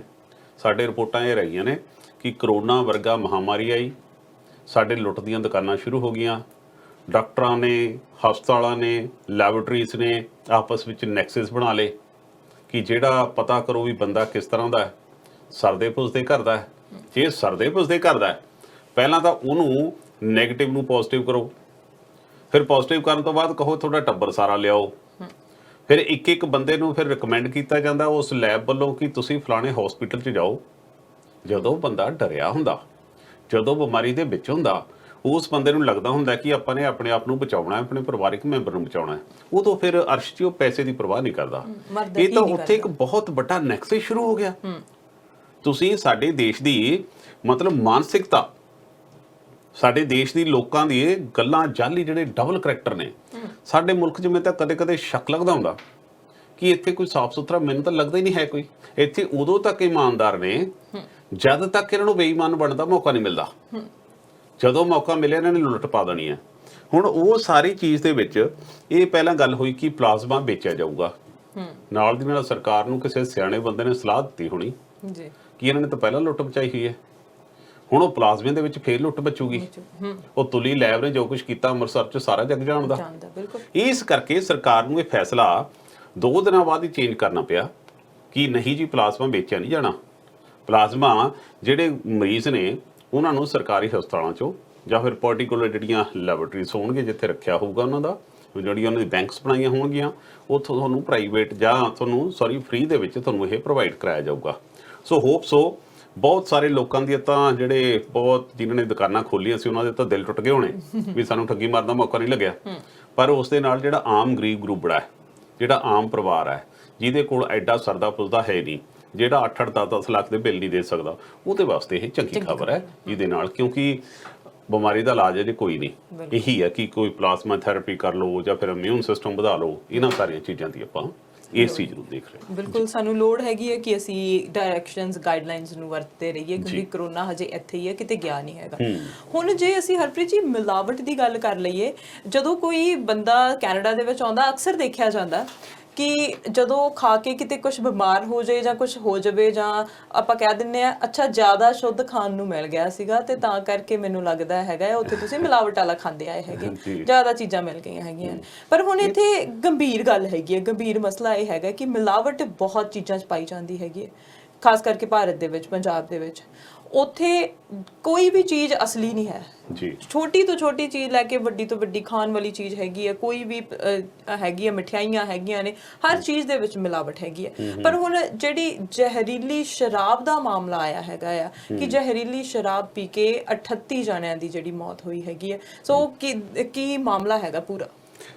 ਇਹ ਬੜਾ ਗੰਭੀਰ ਮਾਮਲਾ ਇਸ ਕਰਕੇ ਹੈ ਕਿਉਂਕਿ ਆਹ 38 ਮੌਤਾਂ ਦਾ ਤਾਂ ਮਾਮਲਾ ਹੁਣ ਸਾਡੇ ਸਾਹਮਣੇ ਆ ਗਿਆ। ਇਹਦੀ ਅਖਬਾਰਾਂ ਦੇ ਵਿੱਚ, ਮੀਡੀਆ ਦੇ ਵਿੱਚ ਚਰਚਾ ਹੋਣੀਆਂ। ਸਰਕਾਰ ਨੇ ਵੀ ਦਿਖਾਉਣਾ ਜੀ ਅਸੀਂ ਐਕਟੀਵਿਟੀ ਹੋ ਗਈ। ਹੁਣ ਉਹ ਨਜਾਇਜ਼ ਸ਼ਰਾਬ ਦੇ ਉੱਥੋਂ ਲੋਕਾਂ ਦੇ ਡਰਮ ਜੇ ਫੜ ਲਏ ਜਾਣਗੇ, ਕਈਆਂ ਤੇ ਮੁਕੱਦਮੇ ਦਰਜ ਹੋ ਜਾਣਗੇ, ਜਾਂ ਫਿਰ ਇਹ ਵੀ ਦੋਸ਼ ਲੱਗਦੇ ਹੁੰਦੇ ਆ ਕਿ ਥਾਣੇਦਾਰ ਨੂੰ ਸਾਰੇ ਏਰੀਆ ਦੀ ਮਾਂ ਹੁੰਦੀ ਹੈ, ਉਹਨੂੰ ਸਭ ਪਤਾ ਹੁੰਦਾ ਕਿਹੜਾ ਕੀ ਕਰਦਾ ਹੈ। ਹਾਂ, ਹੁਣ ਅੱਖਾਂ 'ਚ ਮਿੱਟੀ ਪਾਉਣ ਵਾਸਤੇ ਜਾਂ ਫਿਰ ਦਿਖਾਵਾ ਕਰਨ ਵਾਸਤੇ ਕੁਝ ਲੋਕ ਚੱਕ ਲਏ ਜਾਣਗੇ, ਉਹਨਾਂ ਦੇ ਮੁਕੱਦਮੇ ਦਰਜ ਹੋ ਜਾਣਗੇ। ਅਸਲ 'ਚ ਪੰਜਾਬ ਦੇ ਵਿੱਚ ਜਿਹੜੀ ਸ਼ਰਾਬ ਹੈ, ਸ਼ਰਾਬ ਤੋਂ ਵੱਡਾ ਰੈਵਨਿਊ ਸਰਕਾਰਾਂ ਕਮਾਉਂਦੀਆਂ ਨੇ। ਇਸ ਵੱਲ ਦਾ ਟੀਚਾ ਸੀਗਾ ਕਿ 6200 ਕਰੋੜ ਦੇ ਕਰੀਬ ਪੰਜਾਬ ਸਰਕਾਰ ਨੇ ਇਸ ਦਾ ਟੀਚਾ। ਕਰੋਨਾ ਕਰਕੇ ਸਰਕਾਰ ਦੇ ਬਹੁਤ ਸਾਰੇ ਹੰਝੂ ਵੀ ਨਿਕਲੇ, ਵੀ ਦੇਖੋ ਜੀ ਉਹ ਬੰਦ ਹੋ ਗਿਆ, ਸਾਡਾ ਤਾਂ ਮੇਨ ਰੈਵਨਿਊ ਇੱਥੋਂ ਆਉਣਾ ਸੀ ਜੀ। ਚਲੋ ਇਸ ਗੱਲ ਨੂੰ ਮੰਨ ਲਈਏ। ਹੁਣ ਇਸ ਰੈਵਨਿਊ ਦੇ ਵਿੱਚ ਬਹੁਤ ਸਾਰੀ ਸ਼ਰਾਬ ਪੰਜਾਬ ਦੇ ਵਿੱਚ, ਚੰਡੀਗੜ੍ਹ ਥੋੜੀ ਜਿਹੀ ਪੰਜਾਬ ਨਾਲੋਂ ਸਸਤੀ ਹੈ। ਵੱਡੇ ਪੱਧਰ ਤੇ ਸਿਆਸੀ ਇਸ਼ਾਰਿਆਂ ਤੇ ਬਹੁਤ ਸਾਰੇ ਲੋਕ ਸਮਗਲਿੰਗ ਕਰਦੇ ਆ। ਹਰਿਆਣਾ ਦੇ ਵਿੱਚੋਂ ਵੀ ਬਹੁਤ ਸਾਰੀ ਸ਼ਰਾਬ ਸਮਗਲ ਹੋ ਕੇ ਇੱਥੇ ਆਉਂਦੀ ਹੈ। ਉਹ ਸਮਗਲਿੰਗ ਨੂੰ ਰੋਕਣ ਵਾਸਤੇ ਤਾਂ ਸਰਕਾਰ ਜ਼ੋਰ ਲਾਉਂਦੀ ਹੈ, ਜਾਂ ਉਹਨਾਂ ਦੇ ਜਿਹੜੇ ਜਿਨ੍ਹਾਂ ਦੇ ਠੇਕੇਦਾਰ ਨੇ ਬਥੇਰਾ ਕਰਲਾਉਂਦੇ ਆ। ਪਰ ਸਾਡੇ ਇੱਥੇ ਬਹੁਤ ਸਾਰੀਆਂ ਥਾਵਾਂ ਇਹੋ ਜਿਹੀਆਂ ਨੇ ਜਿੱਥੇ ਦੋਸ਼ ਲੱਗਦੇ ਆ ਕਿ ਥਾਣੇਦਾਰ ਦੀ ਸਹਿ ਦੇ ਨਾਲ ਉੱਥੇ ਦਾਰੂ ਕੱਢਦੇ ਨੇ ਜਾਂ ਫਿਰ ਪਿੰਡਾਂ ਦੇ ਵਿੱਚ ਵੇਚਦੇ ਨੇ। ਆਹ ਜਿਹੜੀ ਸ਼ਰਾਬ ਦਾ ਮਾਮਲਾ ਮਾਝੇ ਦੇ ਵਿੱਚ ਆਇਆ, ਇਸ ਦੇ ਵਿੱਚ ਹੁਣ ਤੱਕ 38 ਮੌਤਾਂ ਦਾ ਅਰਸ਼ ਜੀ ਦੁਖਦਾਈ ਖਬਰ ਹੈ। ਕੈਪਟਨ ਅਮਰਿੰਦਰ ਸਿੰਘ ਨੇ ਜਾਂਚ ਦੇ ਆਦੇਸ਼ ਦਿੱਤੇ, ਮੁਕੱਦਮੇ ਦਰਜ ਕਰਨ ਦੀ ਗੱਲ ਕਰਤੀ। ਇਸ ਸਾਰੇ ਮਾਮਲੇ 'ਚ ਇੱਕ ਔਰਤ ਵੀ ਬੀਬੀ ਇਸ ਦੇ ਵਿੱਚ ਸ਼ਾਮਲ ਪਾਈ ਗਈ ਹੈ। 8 ਬੰਦੇ ਹੁਣ ਤੱਕ ਗ੍ਰਿਫਤਾਰ ਵੀ ਕੀਤੇ ਆ। ਪਰ ਇਹ ਗੱਲਾਂ ਸਾਨੂੰ ਸਮਝਣ ਦੀ ਲੋੜ ਹੈ ਕਿ ਇੱਕ ਪਾਸੇ ਤਾਂ ਅਸੀਂ ਕਹਿੰਦੇ ਹਾਂ ਕਿ ਪੰਜਾਬ ਦੇ ਵਿੱਚੋਂ ਅਸੀਂ ਨਸ਼ਾ ਖਤਮ ਕਰ ਦੇਣਾ ਹੈ, ਭਾਵੇਂ ਪੰਜਾਬ ਸਰਕਾਰ ਸ਼ਰਾਬ ਨੂੰ ਨਸ਼ਾ ਨਹੀਂ ਮੰਨਦੀ, ਪਰ ਇਲੀਗਲ ਕੰਮ ਤਾਂ ਹੋ ਰਹੇ ਹਨ। ਇਲੀਗਲ ਸਾਰੀਆਂ ਚੀਜ਼ਾਂ ਨਿਕਲ ਰਹੀਆਂ ਨੇ ਜੀ। ਤੁਹਾਡਾ ਕੰਟਰੋਲ ਹੈ ਕਿੱਥੇ ਹੈ? ਪੰਜਾਬ ਦਾ ਮੁੱਖ ਮੰਤਰੀ ਪਹਾੜ ਦੀਆਂ ਜੜ੍ਹਾਂ 'ਚ ਬੈਠਾ ਹੈ। ਪਹਿਲੀ ਵਾਰੀ ਹੋ ਰਿਹਾ ਕਿ ਪੰਜਾਬ ਦਾ ਮੁੱਖ ਮੰਤਰੀ ਪੰਜਾਬ 'ਚ ਨਹੀਂ ਵੜ ਰਿਹਾ। ਉਹਨੂੰ ਗਰਾਊਂਡ ਲੈਵਲ ਤੇ ਕਿਵੇਂ ਪਤਾ ਹੋਊਗਾ? ਚਾਰ ਆਲੇ ਦੁਆਲੇ ਉਹ ਸਿਰਫ ਤੇ ਸਿਰਫ ਉਹਨੂੰ ਖੁਸ਼ ਕਰਨ ਵਾਸਤੇ ਜਿਹੜੇ ਹੁੰਦੇ ਆ ਜੀ, ਉਹ ਆਪਣੇ ਤਿਆਰ ਕਰਕੇ ਲੈ ਕੇ ਜਾਂਦੇ ਵੀ ਅੱਜ ਆਹ ਸ਼ੇਅਰ ਸੁਣਾਉਣੇ ਆ, ਅੱਜ ਆਹ ਉਹਨਾਂ ਦੀ ਬੱਲੇ ਬੱਲੇ ਕਰਾ ਕੇ ਆਉਣੀ ਹੈ। ਬਾਹਰ ਨਿਕਲ ਕੇ ਦੇਖੋ ਪਰਜਾ ਦੇ ਵਿੱਚ ਫੇਰ ਤੁਹਾਨੂੰ ਜਾ ਕੇ ਪਤਾ ਲੱਗਦਾ ਜੀ, ਹੈ ਨਾ। ਅਖਬਾਰਾਂ 'ਚ ਖਬਰਾਂ ਲੁਕਾ ਦੇਣੀਆਂ ਕਿ ਹਾਂਜੀ ਅਸੀਂ ਬਹੁਤ ਕੁਛ ਸਟੇਟ ਵਾਸਤੇ ਕਰ ਰਹੇ ਹਾਂ, ਜਾਂ ਸੋਸ਼ਲ ਮੀਡੀਆ ਤੇ YouTube ਤੇ ਬੈਠ ਕੇ ਤੁਸੀਂ ਕਰ ਲੈਣਾ। ਅਖਬਾਰਾਂ ਦੇ ਵਿੱਚ ਤਾਂ ਬਹੁਤ ਕੁਛ ਛਪਦਾ ਹੈ, ਤੇ ਕੀ ਛਪਾਇਆ ਜਾਂਦਾ ਹੈ ਤੇ ਕੀ ਛੁਪਾਇਆ ਜਾਂਦਾ ਹੈ, ਇਹ ਸਾਰੇ ਜੱਗ ਨੂੰ ਪਤਾ ਜੀ। ਬਿਲਕੁਲ, ਬਹੁਤ ਸਾਰੇ ਮਾਮਲੇ ਇਸ ਤਰ੍ਹਾਂ ਦੇ ਜਿਹੜੇ ਸਾਹਮਣੇ ਆਉਂਦੇ ਰਹਿੰਦੇ ਨੇ ਤੇ ਆਮ ਪਬਲਿਕ ਜਿਹੜੀ ਹੈਗੀ ਆ ਉਹ ਸਫਰ ਕਰਦੀ ਹੈਗੀ ਹੈ, ਕਿਉਂਕਿ ਜਿਵੇਂ ਤੁਸੀਂ ਦੱਸਿਆ ਕਿ ਜੇ ਅਸੀਂ ਮੁੱਖ ਮੰਤਰੀ ਜਾ ਕੇ ਨਹੀਂ ਦੇਖ ਰਿਹਾ ਪੰਜਾਬ ਦੇ ਵਿੱਚ ਕੀ ਹੋ ਰਿਹਾ, ਹਾਲਾਤ ਕਿੱਥੋਂ ਸੁਧਰਨੇ ਆ। ਹੁਣ ਨਾਲ ਹੁਣ ਪੰਜਾਬ ਦੇ ਨਾਲ ਖਾਲਿਸਤਾਨ ਦੀ ਜਿਹੜੀ ਆ ਉਹ ਮੰਗ ਜ਼ੋਰ ਫੜ ਰਹੀ ਸੀ ਤੇ ਰੈਫਰੈਂਡਮ ਕਰਵਾਇਆ ਜਾ ਰਿਹਾ ਸੀ 2020। ਹੁਣ ਕੈਨੇਡਾ ਸਰਕਾਰ ਨੇ ਪਿਛਲੇ ਹਫਤੇ ਹੀ ਖੁੱਲ ਕੇ ਇਹਦੇ ਤੇ ਗੱਲ ਕੀਤੀ ਹੈ, ਕਿਹਾ ਕਿ ਅਸੀਂ ਇਹਨੂੰ ਮਾਨਤਾ ਨਹੀਂ ਦਿੰਦੇ, ਤੇ ਇਸ ਤੋਂ ਬਾਅਦ ਹੁਣ ਬ੍ਰਿਟੇਨ ਨੇ ਵੀ ਆਪਣੇ ਪੈਰ ਪਿੱਛੇ ਕਰ ਲਏ ਨੇ। ਅਰਸ਼ੀ ਬੜਾ ਇਸ ਕਰਕੇ ਕਿਉਂਕਿ ਪੰਜਾਬ ਦੇ ਵਿੱਚ ਪੰਜਾਬੀ ਲੋਕਾਂ ਨੂੰ ਹਮੇਸ਼ਾ ਹੀ ਬਾਹਰਲੀਆਂ ਤਾਕਤਾਂ ਤੋਂ ਸਾਨੂੰ ਖਤਰਾ ਰਿਹਾ ਹੈ। ਫਿਰ ਅੰਦਰੂਨੀ ਤੌਰ ਤੇ ਅਸੀਂ ਕਿਉਂਕਿ ਬਹੁਤ ਜ਼ਿਆਦਾ ਅਸੀਂ ਭਾਵੁਕ ਲੋਕ ਤਾਂ ਹੈਗੇ ਆ, ਪਰ ਅਸੀਂ ਕਦੇ ਦੂਰ ਅੰਦੇਸ਼ੀ ਸੋਚ ਦੇ ਨਾਲ ਫੈਸਲੇ ਨਹੀਂ ਲਏ। ਰਾਜਨੀਤੀ ਲੋਕਾਂ ਨੂੰ ਵੀ ਇਸ ਗੱਲ ਦਾ ਪਤਾ ਹੈ। ਬਹੁਤ ਸਾਰੀਆਂ ਰੈਲੀਆਂ ਜਦੋਂ ਹੁੰਦੀਆਂ ਨੇ ਤਾਂ ਉਹ ਆਪਣਾ ਸੌਦਾ ਵੇਚ ਰਹੇ ਹੁੰਦੇ ਆ, ਤੇ ਸਾਡੇ ਥੱਲੇ ਬੈਠੇ ਸਿਰਫ ਜਕਾਰਿਆਂ ਤੇ ਜ਼ੋਰ ਲਾਇਆ ਹੁੰਦਾ ਵੀ ਆਹ ਗੱਲ ਤੇ ਜਕਾਰਾ ਮਾਰਨਾ। ਉਹ ਇਹ ਨਹੀਂ ਚਾਹੁੰਦੇ ਕਿ ਲੀਡਰ ਸਾਡੇ ਸਾਹਮਣੇ ਆਏ ਹੋਏ ਨੇ, ਜਿਹੜੇ ਲੀਡਰਾਂ ਕੋਲ ਜਾਣਾ ਸਾਨੂੰ ਬੜਾ ਔਖਾ ਹੁੰਦਾ, ਇਹਨਾਂ ਤੋਂ ਅਸੀਂ ਸਵਾਲ ਪੁੱਛ ਲਈਏ ਕਿ ਸਾਡਾ ਭਾਈ ਫਲਾਣੇ ਮੁੱਦੇ ਨੇ, ਉਹਨਾਂ ਤੇ ਸਾਨੂੰ ਚੀਜ਼ ਨਹੀਂ। ਹੁਣ ਪੰਜਾਬ ਦੇ ਵਿੱਚ ਖਾਲਿਸਤਾਨ ਦਾ ਮਾਮਲਾ ਜਦੋਂ 80ਵੇਂ ਦਹਾਕੇ ਦੇ ਵਿੱਚ, ਜਦੋਂ ਸੰਤ ਜਰਨੈਲ ਸਿੰਘ ਜੀ ਪਿੰਡਰਾਂ ਵਾਲੇ ਔਰ ਆਪਰੇਸ਼ਨ ਬਲੂ ਸਟਾਰ ਤੋਂ ਬਾਅਦ ਫਿਰ ਪੰਜਾਬ ਦੇ ਵਿੱਚ ਖਾੜਕੂਬਾਦ ਦਾ ਦੌਰ ਰਿਹਾ, ਔਰ ਵੱਡੀ ਗਿਣਤੀ ਦੇ ਵਿੱਚ ਸਾਡੇ ਕਤਲੋਗਾਰਤ ਹੋਈ, 30-35 ਹਜ਼ਾਰ ਮੁੰਡਾ ਮਰਨਾ, ਔਰ ਫਿਰ ਪੰਜਾਬ ਦੇ ਵਿੱਚ ਪੁਲਿਸ ਮੁਲਾਜ਼ਮ ਉਹ ਵੀ ਸਾਡੇ ਮੁੰਡੇ, ਉਹਨਾਂ ਦਾ ਮਰਨਾ, ਆਪਸ ਵਿੱਚ ਭਰਾ ਨੂੰ ਭਰਾ ਮਾਰ ਰਿਹਾ ਸੀਗਾ ਜੀ। ਉਹ ਸਾਰੀਆਂ ਚੀਜ਼ਾਂ ਬਾਹਰਲੀਆਂ ਉਸ ਦੇ ਵਿੱਚ ਉਸ ਵੇਲੇ ਵੀ ਸਾਨੂੰ ਮਿਸਯੂਜ਼ ਕਰਦੀਆਂ ਰਹੀਆਂ। ਪੰਜਾਬ ਸਿਰ ਉਦੋਂ ਦਾ ਕਰਜ਼ਾ ਚੜ੍ਹਦਾ ਅੱਜ 2.5 ਲੱਖ ਕਰੋੜ ਤੇ ਪੰਜਾਬ ਸਿਰ ਕਰਜ਼ਾ ਹੋਇਆ। ਹੁਣ ਅਰਸ਼ ਜੀ ਪਿਛਲੇ ਸਮੇਂ ਤੋਂ ਇਹ ਗੱਲਾਂ ਚੱਲਦੀਆਂ ਨੇ, ਪੰਜਾਬ ਦੇ ਵਿੱਚ ਵੀ ਇਹ ਹੁੰਦਾ ਜੀ ਵੀ ਖਾਲਿਸਤਾਨ ਦੀ ਮੰਗ, ਕਦੇ ਕਿਤੇ ਸਟੇਜ ਤੋਂ ਨਾਅਰੇ ਜਕਾਰੇ ਸੁਣਨ ਨੂੰ ਮਿਲਦੇ ਹੁੰਦੇ ਆ। ਹੁਣ ਜਿਹੜੀ ਤੁਸੀਂ ਆਹ ਗੱਲ ਪੁੱਛੀ ਆ ਨਾ ਕਿ ਪਹਿਲਾਂ ਕੈਨੇਡਾ ਨੇ ਰੈਫਰੈਂਡਮ ਨੂੰ ਮਨਾ ਕਰਤਾ, ਹੁਣ ਲੇਟੈਸਟ ਇਹ ਆਇਆ ਕਿ ਇੰਗਲੈਂਡ ਨੇ ਵੀ, ਜਿਹੜਾ GS Pannu Sikh for justice ਨਾਂ ਦੀ ਸੰਸਥਾ, ਉਹ ਕਹਿ ਰਿਹਾ ਕਿ ਅਸੀਂ ਰੈਫਰੈਂਡਮ ਲਿਆਉਣਾ ਜੀ ਭਾਰਤ ਦੇ ਵਿੱਚ, ਅਸੀਂ ਖਾਲਿਸਤਾਨ ਬਣਾਉਣਾ ਜੀ ਭਾਰਤ ਦੇ ਵਿੱਚ। ਪਰ ਉਹਨਾਂ ਦੀਆਂ ਜਿਹੜੀਆਂ ਉਹ ਗੱਲਾਂ ਕਰਦੇ ਆ, ਉਹ ਸਾਰੀਆਂ ਗੱਲਾਂ ਦੇ ਵਿੱਚ ਲੱਗਦਾ ਕਿ ਉਹਨਾਂ ਦਾ ਏਜੰਡਾ ਕਲੀਅਰ ਕੋਈ ਨਹੀਂ ਹੈ। ਭਾਰਤ ਦੇ ਵਿੱਚ ਆਪਾਂ ਗੱਲ ਕਰਦੇ ਆ ਕਿ ਹਾਂਜੀ ਸਾਨੂੰ ਖਾਲਿਸਤਾਨ ਦੇ ਦਿਓ ਜੀ, ਪਰ ਤੁਸੀਂ ਇਹ ਦੇਖੋ ਕਿ ਖਾਲਿਸਤਾਨ ਲੈਣ ਵਾਸਤੇ ਅਰਸ਼ੀ ਤੁਹਾਡੇ ਵਾਸਤੇ ਤੁਹਾਡਾ ਕੋਈ ਨਾ ਕੋਈ ਲੋਕਾਂ ਨੂੰ ਵਿਜ਼ਨ ਤੁਸੀਂ ਦੱਸੋ ਕਿ ਹਾਂਜੀ ਤੁਸੀਂ ਆਹ ਕੁਛ ਕਰਨਾ ਹੈ।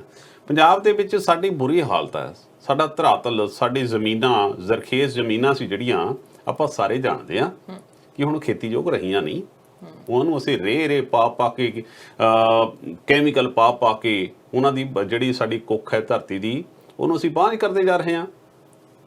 ਸਾਡਾ ਨੌਜਵਾਨ ਵਰਗ ਹੈ, ਉਸ ਦਾ ਕੋਈ ਪੜ੍ਹਿਆ ਲਿਖਿਆ ਨੌਜਵਾਨ ਉੱਥੇ ਰਹਿਣ ਨੂੰ ਤਿਆਰ ਨਹੀਂ। ਜਿਹੜਾ +2 'ਚੋਂ ਚੰਗੇ ਨੰਬਰ ਲੈ ਜਾਂਦਾ, ਉਹ ਸਿੱਧਾ ਅਸੀਂ ਸੋਚਦੇ ਹਾਂ ਕਿ ਤੂੰ ਬਾਹਰ ਨਿਕਲ ਜਾ ਇੱਥੋਂ ਜੀ। ਫਿਰ ਉੱਥੇ ਅਸੀਂ ਖਾਲਿਸਤਾਨ ਕਿਹਨੂੰ ਦੇਣਾ ਚਾਹੁੰਦੇ ਹਾਂ? ਜਿਹੜੇ ਪੜ੍ਹਦੇ ਨਹੀਂ, ਜਿਹੜੇ ਨਲਾਇਕ ਨੇ, ਜਾਂ ਜਿਹੜੇ ਨਸ਼ਾ ਕਰਦੇ ਆ, ਵੀ ਅਸੀਂ ਉਹਨਾਂ ਨੂੰ ਲੈ ਕੇ ਦੇਵਾਂਗੇ। ਹੁਣ ਉਹ ਸਾਰੀਆਂ ਚੀਜ਼ਾਂ ਦੇ ਵਿੱਚ ਇਹ ਸੰਸਥਾ ਕਰਦੀ ਤਾਂ ਹੈ ਬਾਹਰ ਬੈਠ ਕੇ ਬਹੁਤ ਕੁਝ ਵੀ, ਹਾਂਜੀ ਅਸੀਂ ਰੈਫਰੈਂਡਮ ਕਰਾ ਦੇਣਾ ਜੀ, ਅਸੀਂ ਚੈਲੰਜ ਕਰ ਦੇਣਾ। ਮੈਂ ਵੀ ਦੇਖਦਾ ਹੁੰਦਾ ਇਹਨਾਂ ਦਾ ਕਦੇ ਕਦੇ, ਪਰ ਉਹ ਗੱਲ ਦੇ ਵਿੱਚ ਇਹਨਾਂ ਨੂੰ ਬਹੁਤ ਸਾਰੀਆਂ ਚੀਜ਼ਾਂ ਨੇ ਪਹਿਲਾਂ ਲੋਕਾਂ ਨੂੰ ਦੱਸਣ ਵੀ ਭਾਈ ਹਾਂਜੀ ਸਾਨੂੰ ਜੇ ਤੁਸੀਂ ਸਾਨੂੰ ਤੁਹਾਡਾ ਸਾਥ ਚਾਹੀਦਾ ਹੈ ਅਸੀਂ ਆਹ ਕੁਝ ਕਰ ਦਾਂਗੇ। ਇੱਥੇ ਤਾਂ ਰੌਲਾ ਇਸ ਗੱਲ ਦਾ ਹੈ, ਚਾਹੇ ਰਾਜਨੀਤਿਕ ਪਾਰਟੀਆਂ ਨੇ ਚਾਹੇ ਇਹਨਾਂ ਦਾ, ਵੀ ਸਾਨੂੰ ਇੱਕ ਵਾਰੀ ਬਾਈ ਜੀ ਉਹਦਾ ਮੁੱਖ ਮੰਤਰੀ ਬਣਾਓ ਫਿਰ ਅਸੀਂ ਦੇਖਾਂਗੇ ਅਸੀਂ ਕੀ ਕਰਨਾ ਹੈ। ਹੁਣ ਉਸ ਚੀਜ਼ ਦੇ ਵਿੱਚ ਪਿਛਲੇ ਦਿਨਾਂ 'ਚ ਜਿਹੜੀ ਕੈਨੇਡਾ ਸਰਕਾਰ ਹੈ ਉਹਨਾਂ ਨੇ ਕਿਹਾ ਕਿ ਇਸ ਤਰ੍ਹਾਂ ਦਾ ਅਸੀਂ ਕੁਝ ਨਹੀਂ ਮੰਨਦੇ। ਹੁਣ ਇੰਗਲੈਂਡ ਨੇ ਵੀ ਇਹ ਕਹਿ ਦਿੱਤਾ ਜੀ। ਇਹਨਾਂ ਸਾਰੀਆਂ ਗੱਲਾਂ ਤੋਂ ਸਮਝਣ ਦੀ ਲੋੜ ਹੈ ਕਿ ਜੇਕਰ ਤੁਸੀਂ ਕੋਈ ਮੂਵਮੈਂਟ ਹੈ, ਜੇਕਰ ਤੁਸੀਂ ਚਾਹੁੰਦੇ ਹੋ ਕਿ ਤੁਹਾਨੂੰ ਕੋਈ ਪ੍ਰਾਪਤੀ ਹੋਣੀ ਚਾਹੀਦੀ ਹੈ, ਉਸ ਦੇ ਬਾਅਦ ਤੇ ਪਹਿਲਾਂ ਤਾਂ ਖੁਦ ਹੀ ਕੋ ਕਰ ਬੁਲੰਦ ਇਤਨਾ, ਪਹਿਲਾਂ ਤਾਂ ਆਪਣੇ ਆਪ ਨੂੰ ਉਸ ਤਰ੍ਹਾਂ ਦਾ ਬਣਾਓ। ਕੱਲਾ ਇਹ ਨਾ ਹੋਵੇ ਕਿ ਤੁਹਾਡਾ ਮੈਸੇਜ ਗਲਤ ਜਾਵੇ ਜੀ। ਤੁਸੀਂ ਖਾਲਿਸਤਾਨ ਖਾਲਿਸਤਾਨ ਕਹਿਣਾ ਇੱਕ ਮਤਲਬ ਇੱਕ ਲਫ਼ਜ਼, ਚੰਗਾ ਲਫ਼ਜ਼ ਹੈ ਖਾਲਿਸਤਾਨ, ਪਰ ਉਸ ਤੇ ਵੀ ਐਂ ਲੱਗਣ ਲੱਗ ਗਿਆ ਵੀ ਪਤਾ ਨਹੀਂ ਲੋਕਾਂ 'ਚ ਡਰ ਪੈਦਾ ਕਰ ਦਿੱਤਾ ਗਿਆ ਇਸ ਲਫ਼ਜ਼ ਦੇ ਨਾਲ।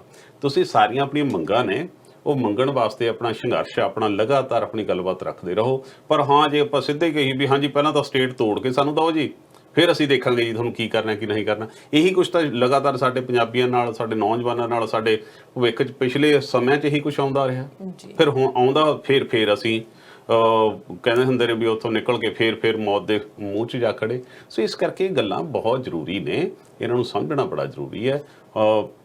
ਇਹ ਲਗਾਤਾਰ ਇਹਨਾਂ ਨੇ ਵੀ ਆਪਣਾ ਆਹ ਸਾਰਾ ਕੁਝ ਕਰਦੇ ਰਹਿਣਾ, ਉਧਰੋਂ ਸਰਕਾਰਾਂ ਵੀ ਆਪਣਾ ਕੰਮ ਕਰੀ ਜਾਂਦੀਆਂ। ਬਿਲਕੁਲ, ਕਿਉਂਕਿ ਇਹਦੇ ਨਾਲ ਭਾਰਤ ਦੇ ਸਬੰਧ ਜਿਹੜੇ ਨੇ ਦੂਜੇ ਦੇਸ਼ਾਂ ਦੇ ਨਾਲ ਉਹ ਖਰਾਬ ਹੁੰਦੇ ਨੇ। ਕਿਉਂਕਿ ਭਾਰਤ ਨੇ ਜਦੋਂ ਜਸਟਿਨ ਟਰੂਡੋ ਸੱਤਾ ਦੇ ਵਿੱਚ ਆਏ ਸੀ, ਪਹਿਲੀ ਗੱਲ ਇਹੀ ਕਹੀ ਸੀ ਕਿ ਇਹਦਾ ਜਿਹੜਾ ਹੈ ਅਸਰ ਸਿੱਧਾ ਸਾਡੇ ਰਿਲੇਸ਼ਨਸ ਦੇ ਉੱਤੇ ਪੈਣਾ ਹੈਗਾ ਆ, ਕਿਉਂਕਿ ਭਾਰਤ ਦੇ ਵਿੱਚ ਮਾਨਤਾ ਨਹੀਂ ਹੈਗੀ। ਪਰ ਹੁਣ ਦੇਖੋ ਕੀ ਹੁੰਦਾ ਕਿਉਂਕਿ ਜਦੋਂ ਕੋਈ ਇਲੈਕਸ਼ਨ ਵੀ ਲੜਦਾ ਹੈਗਾ ਉਹਨੂੰ ਵੀ ਆਪਣੀਆਂ ਨੀਤੀਆਂ ਦੱਸਣੀਆਂ ਪੈਂਦੀਆਂ ਨੇ ਕਿ ਅਸੀਂ ਆਹ ਕੁਝ ਕਰਾਂਗੇ ਤੇ ਤਾਂ ਸਾਨੂੰ ਜਿਤਾਓ। ਸੋ ਇੱਕ ਕਲੀਅਰ ਚੀਜ਼ ਹੋਣੀ ਚਾਹੀਦੀ ਹੈ, ਪਰਸਪੈਕਟਿਵ ਹੋਣਾ ਚਾਹੀਦਾ ਕਿ ਅਸੀਂ ਕੀ ਕਰਨਾ ਚਾਹੁੰਦੇ ਹੈਗੇ ਆ। ਸੋ ਬਹੁਤ ਸਾਰੀਆਂ ਚੀਜ਼ਾਂ ਕਲੀਅਰ ਹੋਈਆਂ ਨੇ, ਬਹੁਤ ਸਾਰੇ ਤੁਸੀਂ ਗੱਲਾਂ ਦੱਸੀਆਂ ਨੇ ਕਿ ਕੀ ਕੁਝ ਹੋਇਆ ਹੈਗਾ, ਕੀ ਹੋ ਰਿਹਾ ਹੈ ਭਾਰਤ ਦੇ ਵਿੱਚ, ਪੰਜਾਬ ਦੇ ਵਿੱਚ, ਤੇ ਉਮੀਦ ਕਰਦੇ ਹਾਂ ਕਿ ਅਗਲੇ ਐਪੀਸੋਡ ਦੇ ਵਿੱਚ ਹੋਰ ਮੁੱਦਿਆਂ ਦੇ ਬਾਰੇ ਚਰਚਾ ਕਰਾਂਗੇ। ਪਰ ਫਿਲਹਾਲ ਅੱਜ ਦੇ ਲਈ ਇੱਥੇ ਹੀ ਸਮਾਪਤ ਕਰਦੇ ਹਾਂ ਅੱਜ ਦੇ ਪ੍ਰੋਗਰਾਮ ਨੂੰ।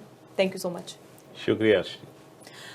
ਬਿਲਕੁਲ ਜੀ, ਸਟ੍ਰੇਟ ਟਾਕ ਸਿੱਧੀ ਗੱਲ ਪ੍ਰੋਗਰਾਮ ਤੁਸੀਂ ਦੇਖਦੇ ਹੋ, ਫੀਡਬੈਕ ਜ਼ਰੂਰ ਦਿਆ ਕਰੋ। ਤੁਸੀਂ ਸਾਨੂੰ ਈਮੇਲ ਕਰ ਸਕਦੇ ਹੈਗੇ ਆ, ਈਮੇਲ ਦੇ ਉੱਤੇ ਤੁਸੀਂ ਦੱਸ ਸਕਦੇ ਹੈਗੇ ਆ ਕਿ ਕਿਵੇਂ ਤੁਹਾਨੂੰ ਇਹ ਪ੍ਰੋਗਰਾਮ ਲੱਗਦਾ ਹੈਗਾ ਆ। ਇਸ ਤਰ੍ਹਾਂ ਹੀ ਬਨੇ ਰਹੋ ਸਾਂਝਾ ਟੀਵੀ ਦੇ ਨਾਲ। ਮੈਨੂੰ ਅਰਸ਼ਦੀਪ ਨੂੰ ਦਿਓ ਇਜਾਜ਼ਤ। ਸਤਿ ਸ਼੍ਰੀ ਅਕਾਲ।